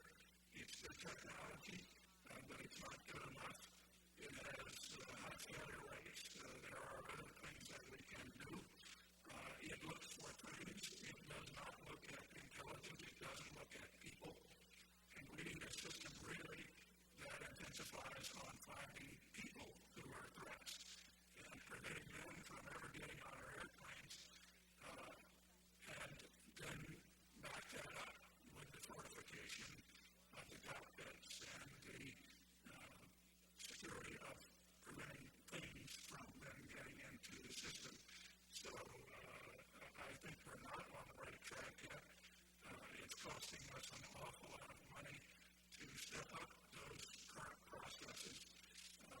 That's necessary in the short run, but in the longer run, we absolutely must move to an intelligence-based system. And the current deadlines to meet the current technology, I predict will not be met. I don't see how we can physically get there, and we're going to wind up spending $1 billion on technology that is not deserving of that much money. So, I want to thank you all very much for coming here. Your testimony has been very useful to us. I have three rather quick questions. The first one is prompted by some of the responses that I heard. Perhaps in historical evolution of the air travel or airline business, we've tried to, in a competitive way, tried to fill in every niche and do all things to all people as our consolidation has happened. Would there be any merit to moving toward a system where we had airlines specializing in the long range and the international travel and other airlines specializing in domestic travel?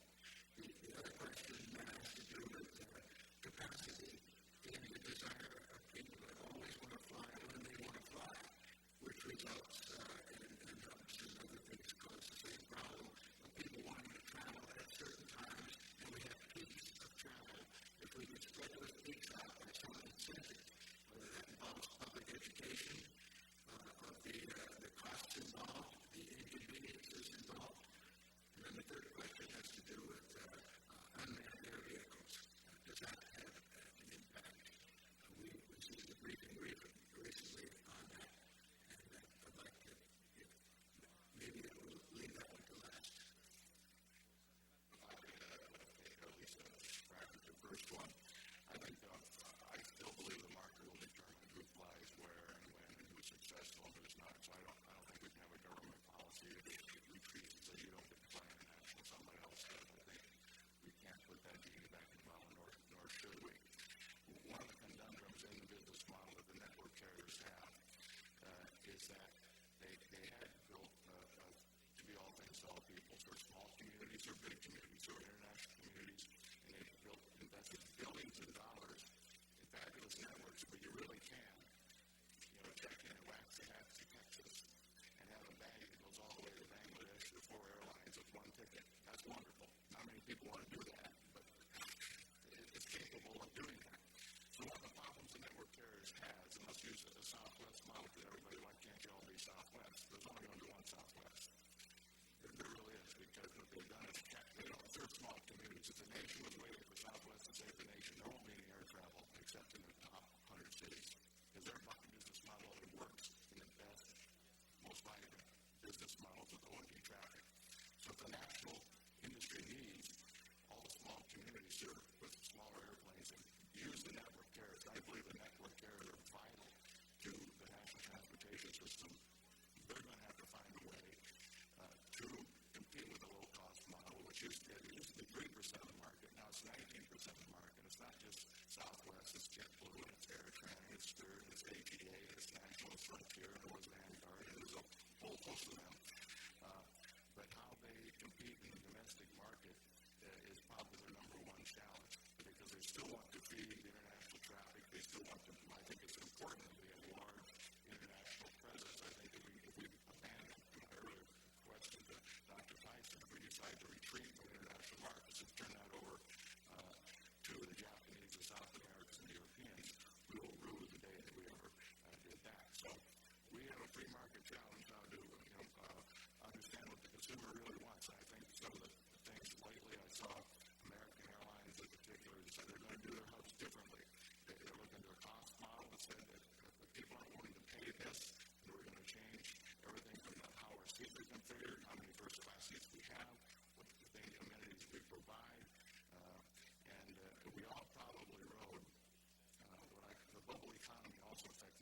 let's make this clear. The pricing model and everything that we're doing that was working was also based when there was $2 trillion more in the marketplace. People felt rich. Road warriors, millions and millions of road warriors were out there selling. They're not selling right now. And if they didn't have a budget before, they have a budget now. And they're not buying, the unrestricted seats for $1,000. They're being told by their bosses to price shop, use the internet, and do everything. So the airlines, I have great empathy for this. We're trying to now, a new marketplace with a new consumer and what they're willing to pay for. It's very different, and the adjustment is being painful to try to figure out how to price the product and give what the consumer wants domestically and internationally. I might even take a stab at I was asked a number of different comments what about unmanned vehicles. Technologically, certainly turned as we already have unmanned vehicles with passengers, just not passengers. But in terms of pilots, I think you were addressing, I understand your question. Does the technology exist to do that? Well, clearly it has existed to do that for a long time. Someone certainly familiar with the space program understands what you can do with technology to get all the way to space and back. Certainly, the Predator, those things we've seen in Afghanistan, the technology to manipulate an airplane and get it to and from has been there for a long time. When I was with the president of Boeing and others at Airbus, they think the commercial viability of that in the near term isn't anything like near term. The reliability of it, certainly in commercial use, where an airplane is expected to get 10 to 12 hours utilization, lots of landings and takeoffs. It's not a one-shot thing, and if it doesn't work, we'll spend $1 million fixing it. I think certainly a lot of technology money we're willing to invest in improving the safety of aircraft and stuff will probably be better spent other places. But of course, I have a vested interest in that. You might understand that. So we can put that caveat in there right up front. If we could briefly answer the rest of Commissioner Holder's questions, we're up against time here at the moment. It's very important to look to the future. I would urge this commission to examine some high technology efforts, for example, NASA's small aircraft transportation system. Very interesting options that perhaps could provide a reasonable transportation capability 10, 15 years out, perhaps. Addressing your comment, what is the technology that's building out to satisfy me? The hub airports, Delta in Atlanta and American in Chicago, while it provides short-term relief, I don't believe it's a solution because eventually, you're taking out the peaks and valleys from the capacity. When you fill in all the valleys, you're right back where you were just 2 or 3 years ago. So if you're looking at just the 6 to 12 to 18-month solution, you have it, and that's what it's speaking. But if you're looking at the 5 to 10 to 20-year outlook, that simply will not be the solution that you want to look at. As far as unmanned, I would just like to comment, I agree with the captain. It is what I would call a boutique solution. Your money is better spent on bang for the buck. 10 air traffic controllers can open a single choke point sector and relieve congestion quicker than all the technology of unmanned flight put together. And once you achieve unmanned flight, you still have 375,000 general aviation pilots who still want to fly. So I view that as kind of a boutique solution. Thank you, Mr. Chairman. I'll just speak to the capacity part. I generally agree with well, we talked to the niches first. With Captain Worth on the international versus domestic, what the passenger wants is to be able to get from where they are to anywhere they want to go with their stuff when they want to be there. And so you need that network, whether you have niches making up a network or whether it's consolidated into single companies is another matter. And consolidation is a matter that we haven't discussed today, but we've got huge impediments to consolidation in an industry that in fact economically wants to and needs to consolidate because its markets are screaming for consolidation, but we've not been able to do that. That's a whole separate matter for discussion. Capacity and demands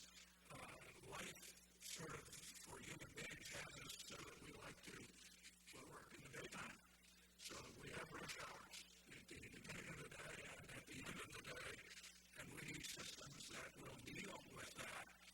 And one of the problems with economic models that want to price differently at peak times is that we don't allow the economics to continue to its logical end, which says we charge more money at peak times, but then the extra money that we make goes to generate the extra capacity that's being demanded.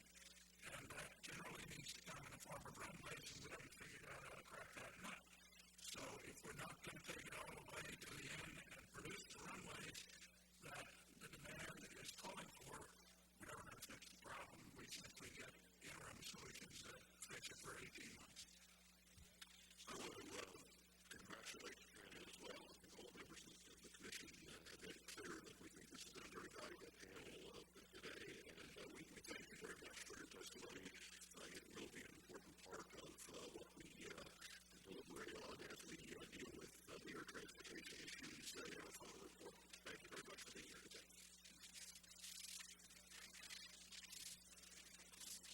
I would like to invite General Coleman, who is Air Force retired, who is chairman of the Committee on Aeronautics Research and Technology for the Aeronautics and Space Engineering Board of the National Academy of Science. This particular committee has been looking at some of the same issues that this particular commission is considering, and have prepared a report that they are about to release and will be discussed here for the first time today on a vision for 2050. And General Coleman, we're delighted to have you with us. We thank you very much for coming in. I had a chance to review your report, and I think this commission is going to be extremely interested in some of the things that you have to say. So welcome. Well, Mr. Chairman, members of the Commission, on behalf of the members of the Committee on Aerospace Research and Technology for Vision 2050, I want to thank you for the opportunity to present the results of our Phase 1 of our study effort. Before I read a very brief prepared statement, I'd like to acknowledge the support of the National Research Council staff. Two of the key members are present. George Levine is here. He's the director of the Aeronautics and Space Engineering Board of NRC, and we have Alan Engelman, who is the study director. In addition, because they didn't want their own flight lead to go alone unarmed and unafraid to do this thing, I have some wingmen from the committee here to include Mr. Jack Clemens, who's the Senior Vice President of Lockheed Air Traffic Management.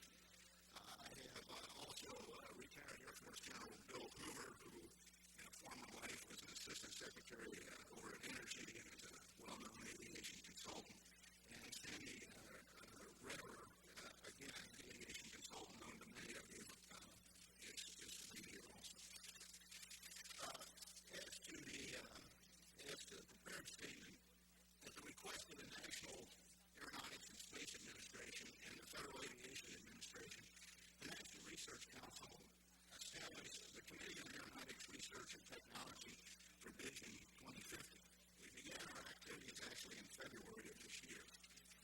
The membership of the committee includes a cross-section of senior executives, engineers, researchers, and other aviation professionals. Now, the purpose of the committee is to assess the long-term visions and goals for U.S. civil aviation as described in 5 key documents produced by the federal government. The committee's initial assessment, which was summarized in a letter report which has been provided to the Commission and which was released publicly yesterday, is based on its collective wisdom as well as inputs from other experts who participated in this particular phase of the committee's work.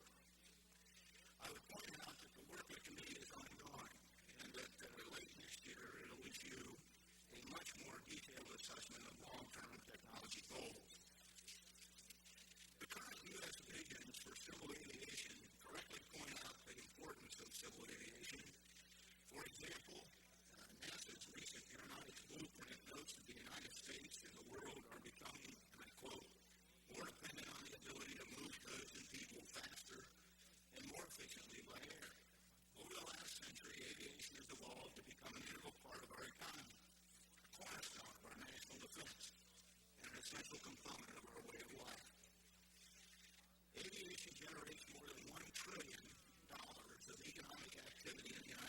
every year. Americans per capita use aviation more than any other country in the world. And personal travel accounts for more than 50% of commercial air transportation. End of quote. Now, to sustain our ability to reap the benefits that aviation provides, the United States visions consistently identify three main thrusts that long-term aeronautics research should address.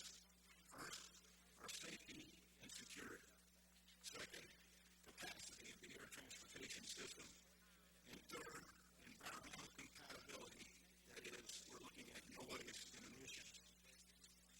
Now, the committee concluded, however, that the U.S. visions and goals consistently overlook several key items. One, a description of the overall process.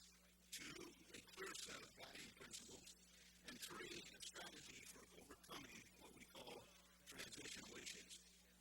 The process of organizing long-term research and a long-term research and technology program for civil aviation should start, we believe, with a systemic statement of the underlying problems and a unified national vision to ensure that efforts by individual departments and agencies of the federal government respond to these problems in a synergistic fashion. Currently, however, most of the 5 vision documents that were examined by the committee have not been endorsed by the heads of the agencies who charter them, and they contain goals that are inconsistent with the research and acquisition budgets of the responsible federal agencies.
confluence of events that creates an opportunity to meet challenges. The 100th anniversary of powered flight, which takes place in 2003, may be an opportunity both to create a bold new vision for air transportation and to initiate vigorous action by government agencies and private organizations to pursue that vision. However, even with this opportunity, little is likely to happen without air transportation being clearly established as a national priority with strong, focused leadership. And in fact, the committee believes that providing such leadership is more important in the future of the air transportation system than any new technology. That concludes my prepared remarks. I'm prepared to take questions, Mr. Chairman. Thank you very, very much. Should you have other questions?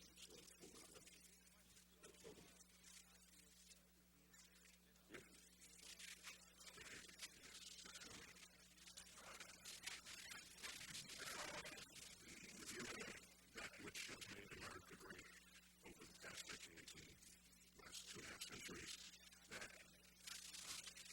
our leadership, primarily, the aspects of our greatness that we think about most, have emerged from being able to invent something new, to think where no one has thought before. And so when I look at the aviation industry, and I look at times in its past when people thought it was something great, it's because a new achievement was reached. Powered flight being the beginning of the sequence of achievements, and then making the sound better. But before that, of course, the introduction of the commercially viable jet. These were sort of advances that made a very big difference in how we flew and where our dreams were placed. To think now, going forward, as just let's find a healthy economic model in which we can operate, I don't see that as something that will make it great again. I see that as something that all businesses are just trying to do as a matter of course to try to compete and function in any business climate. I think of aerospace, I take a sense of ownership of it, as we all do, being sort of that which made America shine, helped to make America shine in the 20th century. We're now in the new century.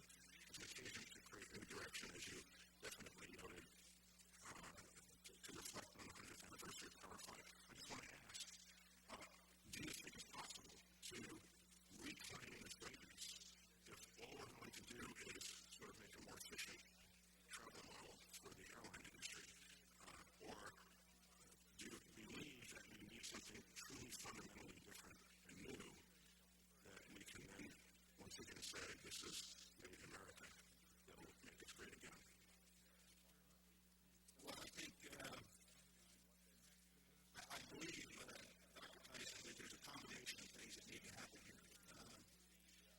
I think this idea of some sort of focused emphasis on the part of national leadership. And unfortunately, we're in an environment now where the national leadership has a lot of chores and a lot of things on their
future hold. John, I want to thank you on a particularly good and particularly powerful statement. I really, perhaps more than a question, just make a couple of comments to draw the attention of the Commission to what you said. I think when we hear that there is a committee on research and technology, there's an anticipation that the answer is going to be all technology. And I was particularly struck in your presentation that you talked about the need to describe the overall process and a strategy for overcoming implementation issues. And I think that's something that is often missed as people look at our air transportation system. They say, why can't you just develop something? And it's more than that. I think we all have cellular telephones and we develop those and those are great, but occasionally you miss a phone call. We can't have that in aviation. We've got very serious certification and implementation issues. And how we get those products off the drawing board into production and certified implemented procedures to go with it to allow them to be utilized is particularly important. And I'm particularly gratified that your committee has recognized the process as well as the technology. I also wanted to particularly thank you for putting the global leadership and competitiveness issue on the table. I think that the competitive issue has been a rallying call in Europe, and I think we've been afraid to make it a rallying call here. And then finally, I want to thank you for pointing out something with regard to promotion. You made the point that the FAA had eliminated from its charter the ability to promote aviation. And as a result of that, we have a lot of groups able to regulate aviation, but not promote aviation. And for example, we've got the FAA in charge of safety. We now have the TSA in charge of security. And the reality is that we can absolutely make sure that we never have a security incident or a safety incident on a flight by making sure we have no flights. And I think that we as a country have to understand that the promotion of aviation is a national good, and that we as a group need to find a way to make sure that that doesn't get lost, because we can certainly regulate aviation. Someone needs to promote it. I want to join my colleagues in saying it's a great presentation. You're one of my heroes as a former Air Force officer, and the things that you did when you were the chief are some of the things that have allowed our military to do what it's done. Today, my question is a little different than the others. You know that we learned in the military a long time ago when you're to do a complex operation like some of the things we've had to do recently. I'm particularly thinking of some of the air operations during Desert Storm, that we had to plan a lot of things in advance. We couldn't have a lot of people chatting on the radio, talking back and forth to each other. We couldn't have, we had to get sensor information, or as you know, we're still working on this, up to the cockpit really quickly so that people could be aware of emerging threats and that sort of thing. Military has moved very rapidly in solving those problems towards high-speed data links, things like JPIDs, and, you know, the kind of modern cockpit displays we have today. That technology is not getting into commercial aviation. We still have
competition on cyber terrorism.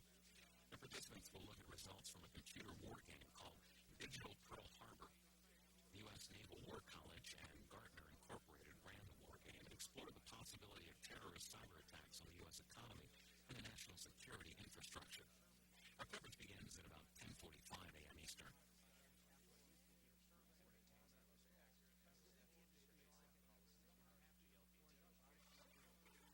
This weekend on Book TV, a Fairs and Festivals weekend. Throughout the weekend, Book TV will cross the country to bring you panels and guests from the past year's book fairs and festivals. From the Southern Festival of Books, Garrison Keeler, former Vice President Alan Tipper Gore from Book Expo 2002, David McCullough at the National Book Festival in Washington, D.C. From the LA Times Festival of Books, Maya Angelou and an interview with Ray Bradbury. For a complete schedule, log on to booktv.org. Fairs and festivals this weekend, only on Book TV, only on C-SPAN 2. And now more from the fourth public meeting of the Commission on the Future of the U.S. Aerospace Industry that was held yesterday here in Washington, D.C. Former Pennsylvania Congressman Robert Walker chairs the meeting. Over the next hour, you'll hear from leading suppliers to the aerospace industry.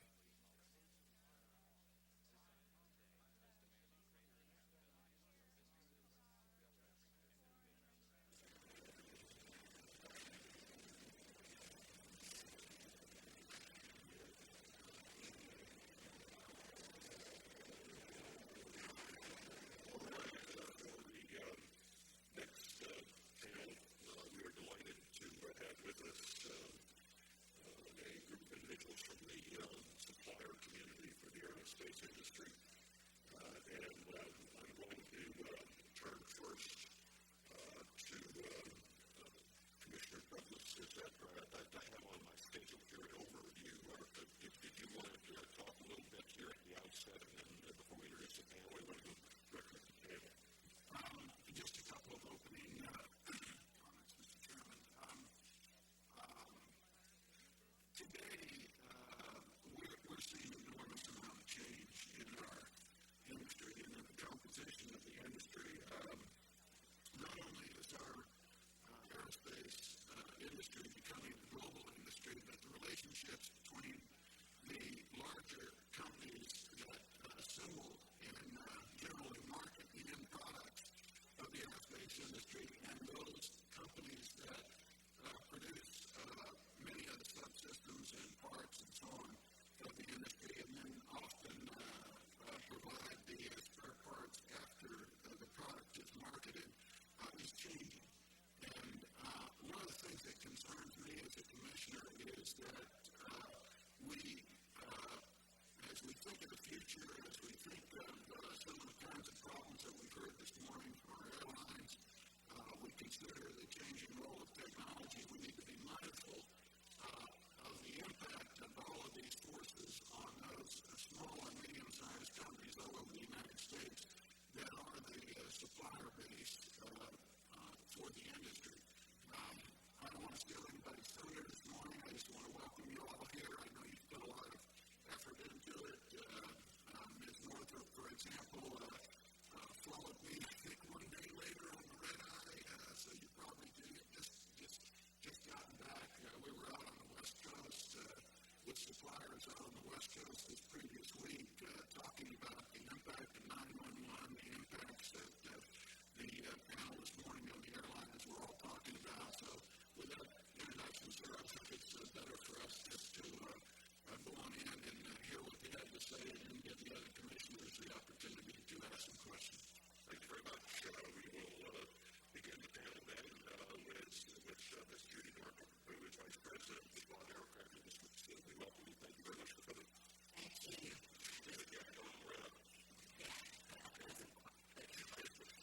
Thank you, Mr. Chairman and members of the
simultaneously reduce costs. Prime contractor competitiveness that leads to our economic growth in the industry and increased effective military products for our national security is depending more and more on the health and the strength of the aerospace supplier base.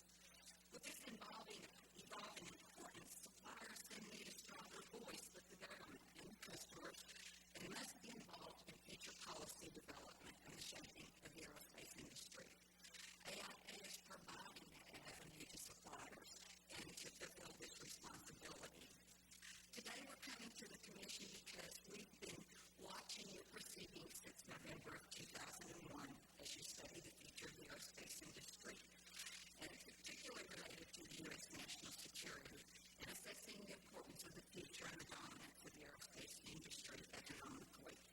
In preparation for this testimony before the Commission, we've held 2 workshops in general membership of AIA and associate members. We've also formed a working group which consists of 12 representatives each from AIA and associate members. And the working group's been following the activities of the Commission by reading articles and published in their own reports. Today, the SNC member representatives that are here with me want to support the Commission's activity by placing aerospace supplier priority emphasis on areas that you've been working on that we believe are most significant to the supply base. Suppliers and their relations with the customers go through business process of plan, design, buy, make, deliver, and support the aftermarket. For the future of this supply base, capabilities and resources need increasing state-of-the-art research, development, and technology, and attracting and retaining the properly skilled professional, scientific, engineering, and production workforce.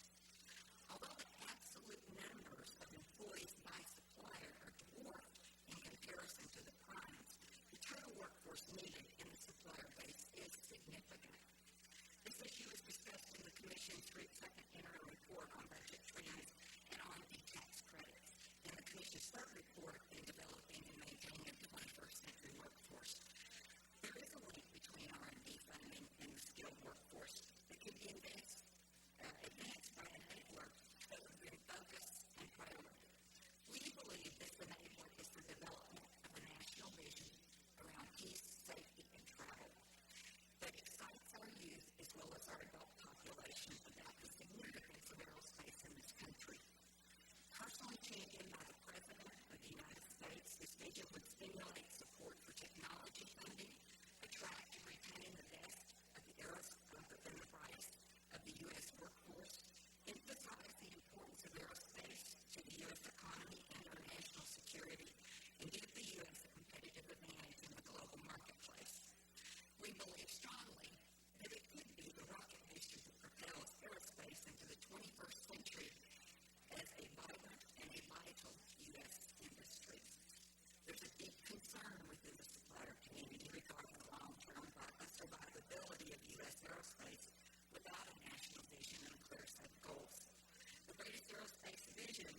includes its innovative research program and a government agency technology transfer program. Both are very specific and limited in application. In the SBIR, small businesses receive funding to do research with the goal of developing a product for sale. The technology transfer program transfers technology developed in a government laboratory under a cost-share agreement to a small business facility to be used in developing the product for sale. Neither of these programs are in the mainstream of government technology needs and capabilities requirements. In general, small suppliers first become aware of an R&D opportunity when it appears in the Commerce Business Daily. Based on experience, they find that by the time the opportunity appears in the Commerce Business Daily, it is too late and they do not have a chance to win a competitive award. To remedy this problem, the government needs to nurture the small and medium-sized companies so they may participate fairly in the mainstream R&D process. The aerospace prime contracts through continuous honing of their core capabilities and outsourcing non-core capabilities have given the government an efficient and cost-effective model for developing and producing aerospace systems. This business model, however, places increased responsibility for innovation at the component and basic material levels on the supplier base. But without suppliers knowing about or participating in the government's R&D process and without adequate funding to help ensure this innovation takes place.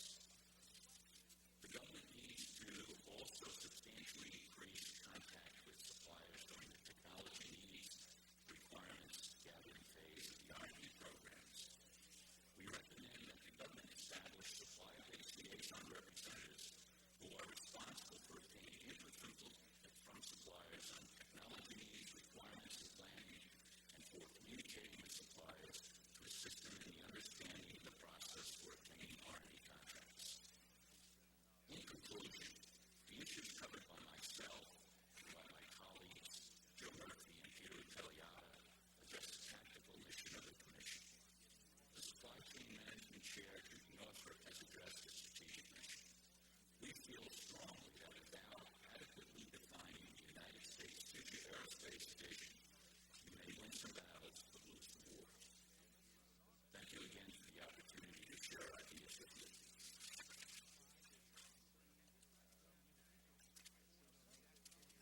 Good morning. My name is Peter Italiata, and I am the president of Aerospace Machining Corporation.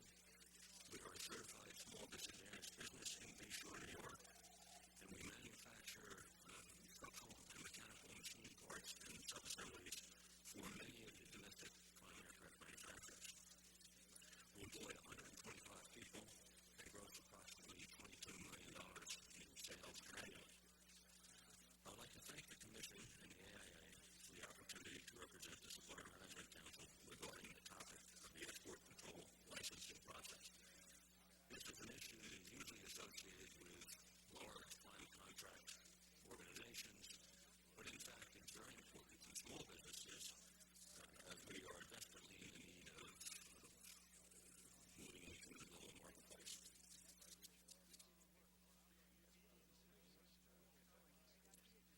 In addition to the implementation of the recommendations of the Commission's report on export control licensing process, the SMC reaffirms the support of the AIA, EIA, and DIA CEO letters to the President of February 6, 2002, stressing the need for the reform of the export control process.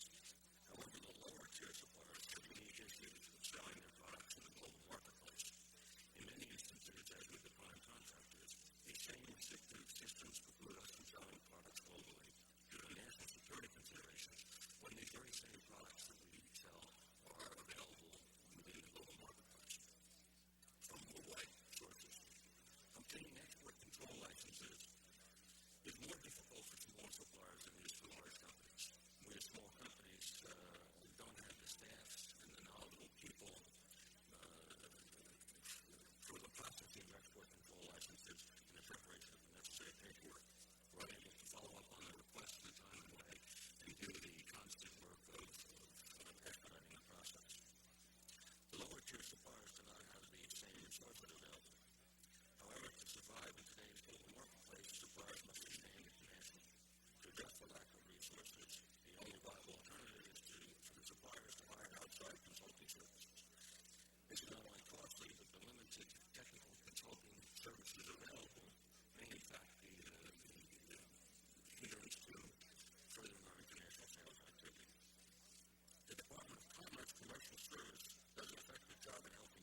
aerospace industry.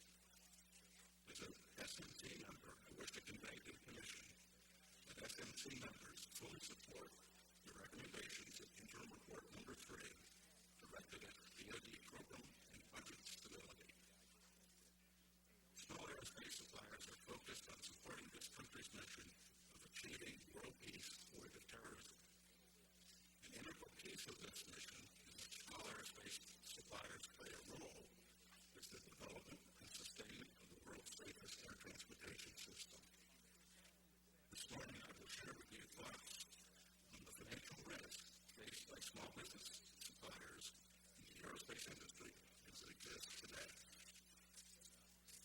It has been my experience that financial risks for a small business supplier tend to be much more devastating and manifest themselves with greater speed than they do with larger aerospace firms. One wrong bet the business financial decision for a small aerospace company can quickly lead to the demise of the company, whereas the larger firms appear to have the ability to absorb some degree of financial shock and continue on. To illustrate my point, I will share a Propotec's experience with assuming risk and the possible consequences of choosing the wrong path.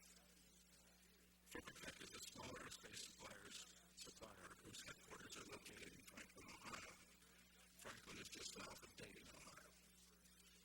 Propotec has two other operating locations, Jamestown, Kentucky, and Greenwood, Indiana. Sales this year will be around $10 million, down from $15 million last year. Propotec came to life in 1984. The founder, Guillermo Fernandez, a Cuban American, had a dream about owning and operating a business in one of the last technical frontiers of the United States, the U.S. aerospace industry.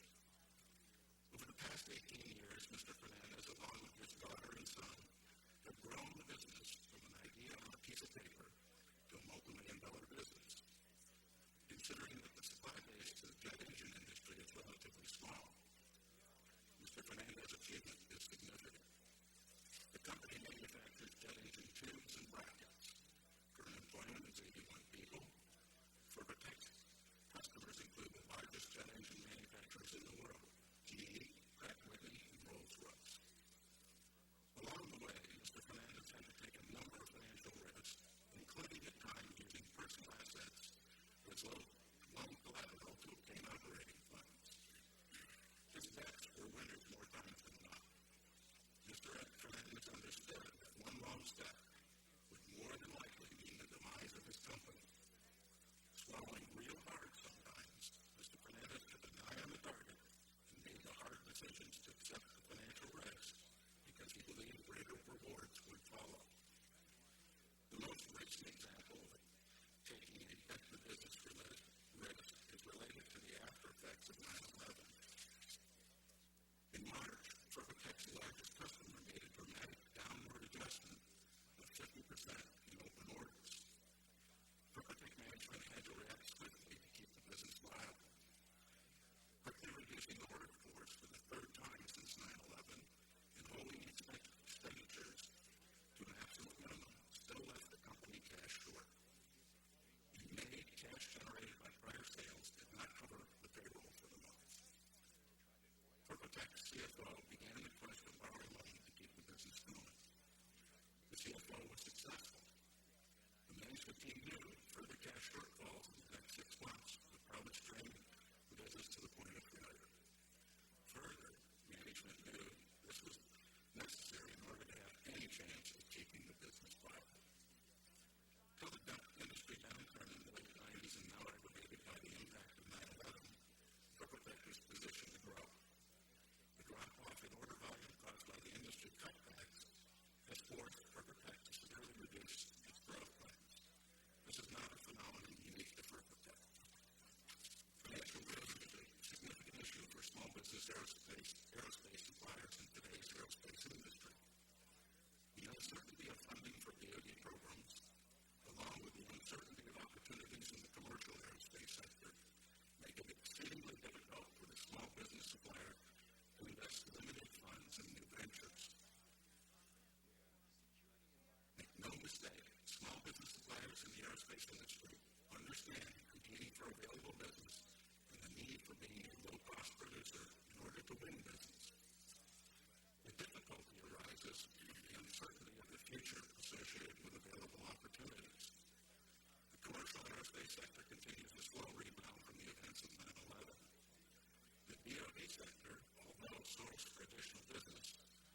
most cases, does not offset the downturn in commercial requirements. With limited new venture funds, the small aerospace supplier must be very selective as to which opportunity it takes and hopefully wins an award. Small business aerospace suppliers have long been a key element of the success of airplane and engine development programs. The small business is agile and provides a degree of flexibility for the large airframe and engine producers. Small aerospace suppliers are able to accommodate the many twists and turns of airplane and engine development programs. The majority of small business aerospace suppliers are ready and willing to accept reasonable program risk if the risk leads to a chance to win the production program volume. The work of this commission is very important to small aerospace suppliers. The commission has the attention of very high government officials. This attention can be focused to ensure small aerospace suppliers have a chance to bid and win DoD contracts either as a prime or as a subcontractor. Second, if a program is reduced or terminated, ensure small business suppliers receive additional attention so as to help them deal with the sudden loss of business. This could be done through the SBA or another federal government agency. When terminated or reduced programs, easy access to emergency low-interest loans would be helpful to the small aerospace supplier. These loans will become the bridge to allow the small aerospace supplier time to recover and replace the lost business. The Commission's recommendation could be that the small business aerospace supplier community be afforded specific, timely financial assistance through the SBA or another federal government agency if significant program change financially harms the small business aerospace supplier. Small aerospace suppliers are proud of their contribution to the U.S. aerospace industry. The concern today is how to continue to be a viable supplier to the industry while accepting a reasonable level of financial risk. There are no simple solutions to this issue. It is a case where collaboration between the federal government and industry can develop a solution that includes utilization and sustainment of small aerospace suppliers. Let's be clear. We are not talking about a handout, but rather a chance to remain a viable player in a very dynamic industry. On May 10, 2000, the future of Aerotech became in doubt with the sudden passing of the founder. Not surprisingly for this family, Mr. Fernandez's daughter and son have capably kept the founder's focus and are dedicated now more than ever continuing the legacy started by Mr. Fernandez. In this very complicated aerospace market with ever-changing needs, Aerotech continues to search for its place in the current-day aerospace industry. Helping achieve the world's safest air transportation system while providing the public the products that will lead to recovery of confidence in the system is the desire of Aerotech and all small business suppliers to the aerospace industry. Small aerospace suppliers look forward to continued involvement in this dynamic industry. Small aerospace suppliers appreciate that this Commission's recommendations are key to small aerospace suppliers' future in the industry. Thank you for this opportunity to share my thoughts on financial risk faced by the small business aerospace supply base in today's very fluid and evolving aerospace marketplace. In summary, 80% of the associate members of SNC have sales of less than $50 million annually. Individually, they carry a very small voice in the billions of dollars that are funded by the government and the commercial aviation spend annually. Collectively, and as representatives of the total supply-based population, they represent a significant element of our past, our present, and our future in aerospace. We hope our testimony today will help guide the final recommendations of this Commission to be inclusive of the total industry and for all 129 associate members of AIA's SNC. We thank you for your invitation. Thank you very much. We appreciate that testimony. Commissioners Douglas and Stevens have had the lead on this, and I will turn to Commissioner Stevens first.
continuing payments on Airbus airplanes, stopping payments on Boeing airplanes.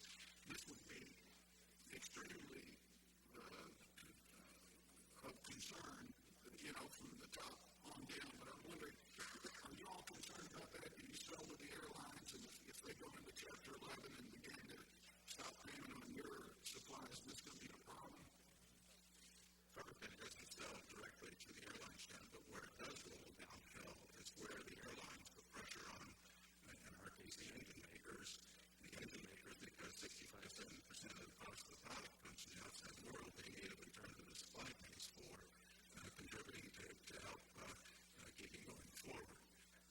One of the effects that we saw post 9/11 was an immediate request for deflation based on the engine makers either deferring payments for the airlines and or subsidizing them in some cases. So, even though it's not direct, there's a huge concern because every time there's a change at the commercial airline level, there is an impact at the first and second and third tier of supply base.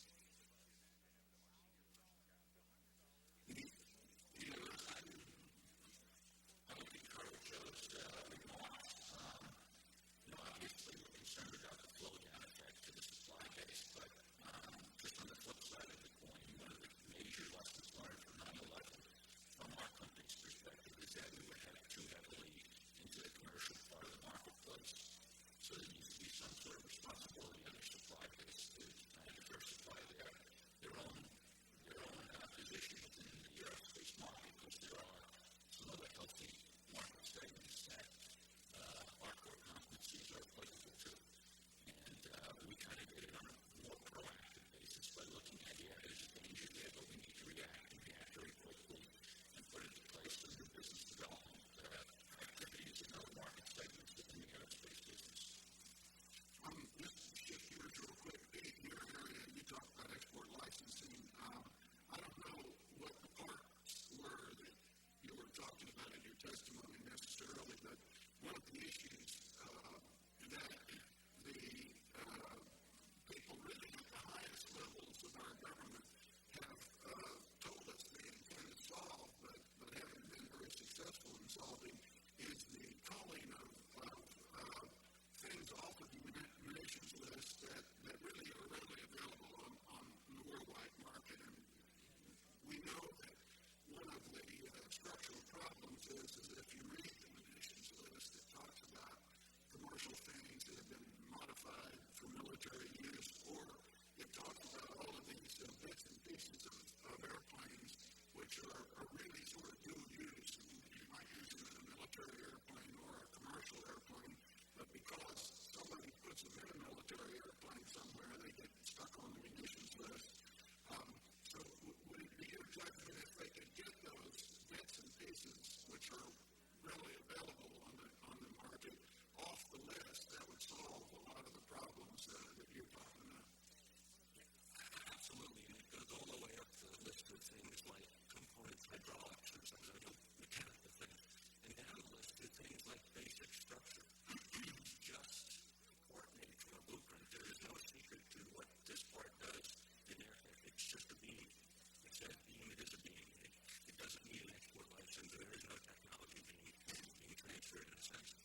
And you would have a long day, several years to figure out what all those beams do to somehow develop some sense of something that may be classified in terms of the shape. It would be impossible. So it's not just these products that we think of as hydraulics and things like that, but all the way down to basic aircraft structure. And further, Pete, as I understand the issue, you often find yourself in a situation where, to use your example to expand on it further, if this Turkish company sent you a note and said, dear Mr. Wijayada, I noticed that you had previously supplied this to the American company. Now we're on the program as part of an offset, and we'd like for you to bid, and could you send me a price within 30 days? You immediately are then stuck with the problem of getting to the State Department to get a license before you can even reply. And if they don't get you that license within that 30 days, then you've missed the bid cycle. And in real practical terms, I have to register and pay before I know that that's actually going to be business for me. So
Tyson, which makes an effort to try to use manufacturing technology techniques into the small business community. Do you find, I know that the U.S. Small Business Administration does some similar programs.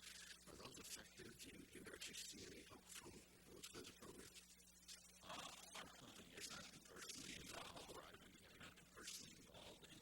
We have done more on a state level where we've received some grants from our state in cooperation with, for example, we work with RPI on the methodology of platform technique and specifically laser film.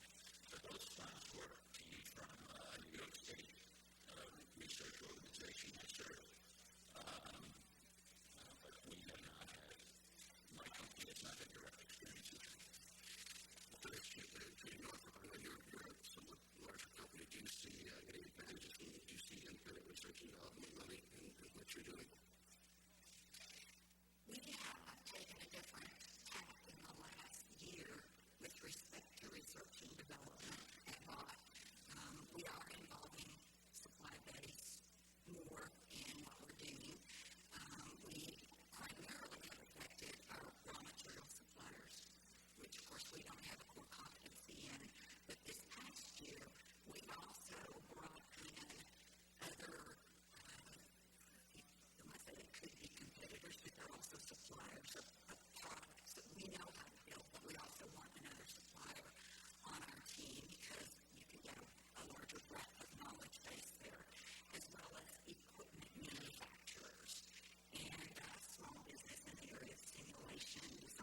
what you're suggesting, Dr. Waldron, really does that. And, I'm in favor, but as Judy said, we struggle with the notion, and I know you folks are struggling with the notion, what can that vision be?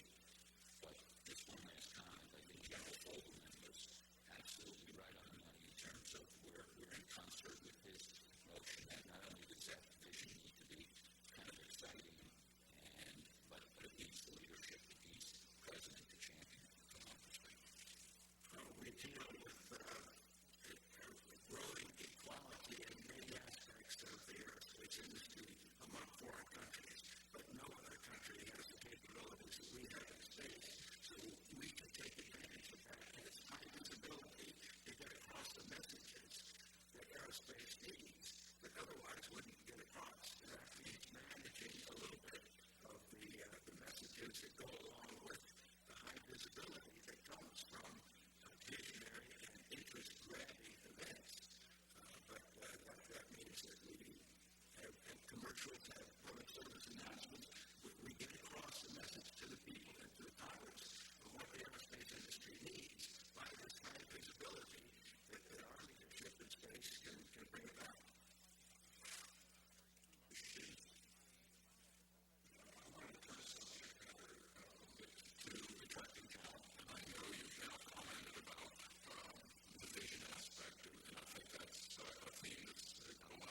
class is more knowledgeable of the availability of them, it would be helpful to do that.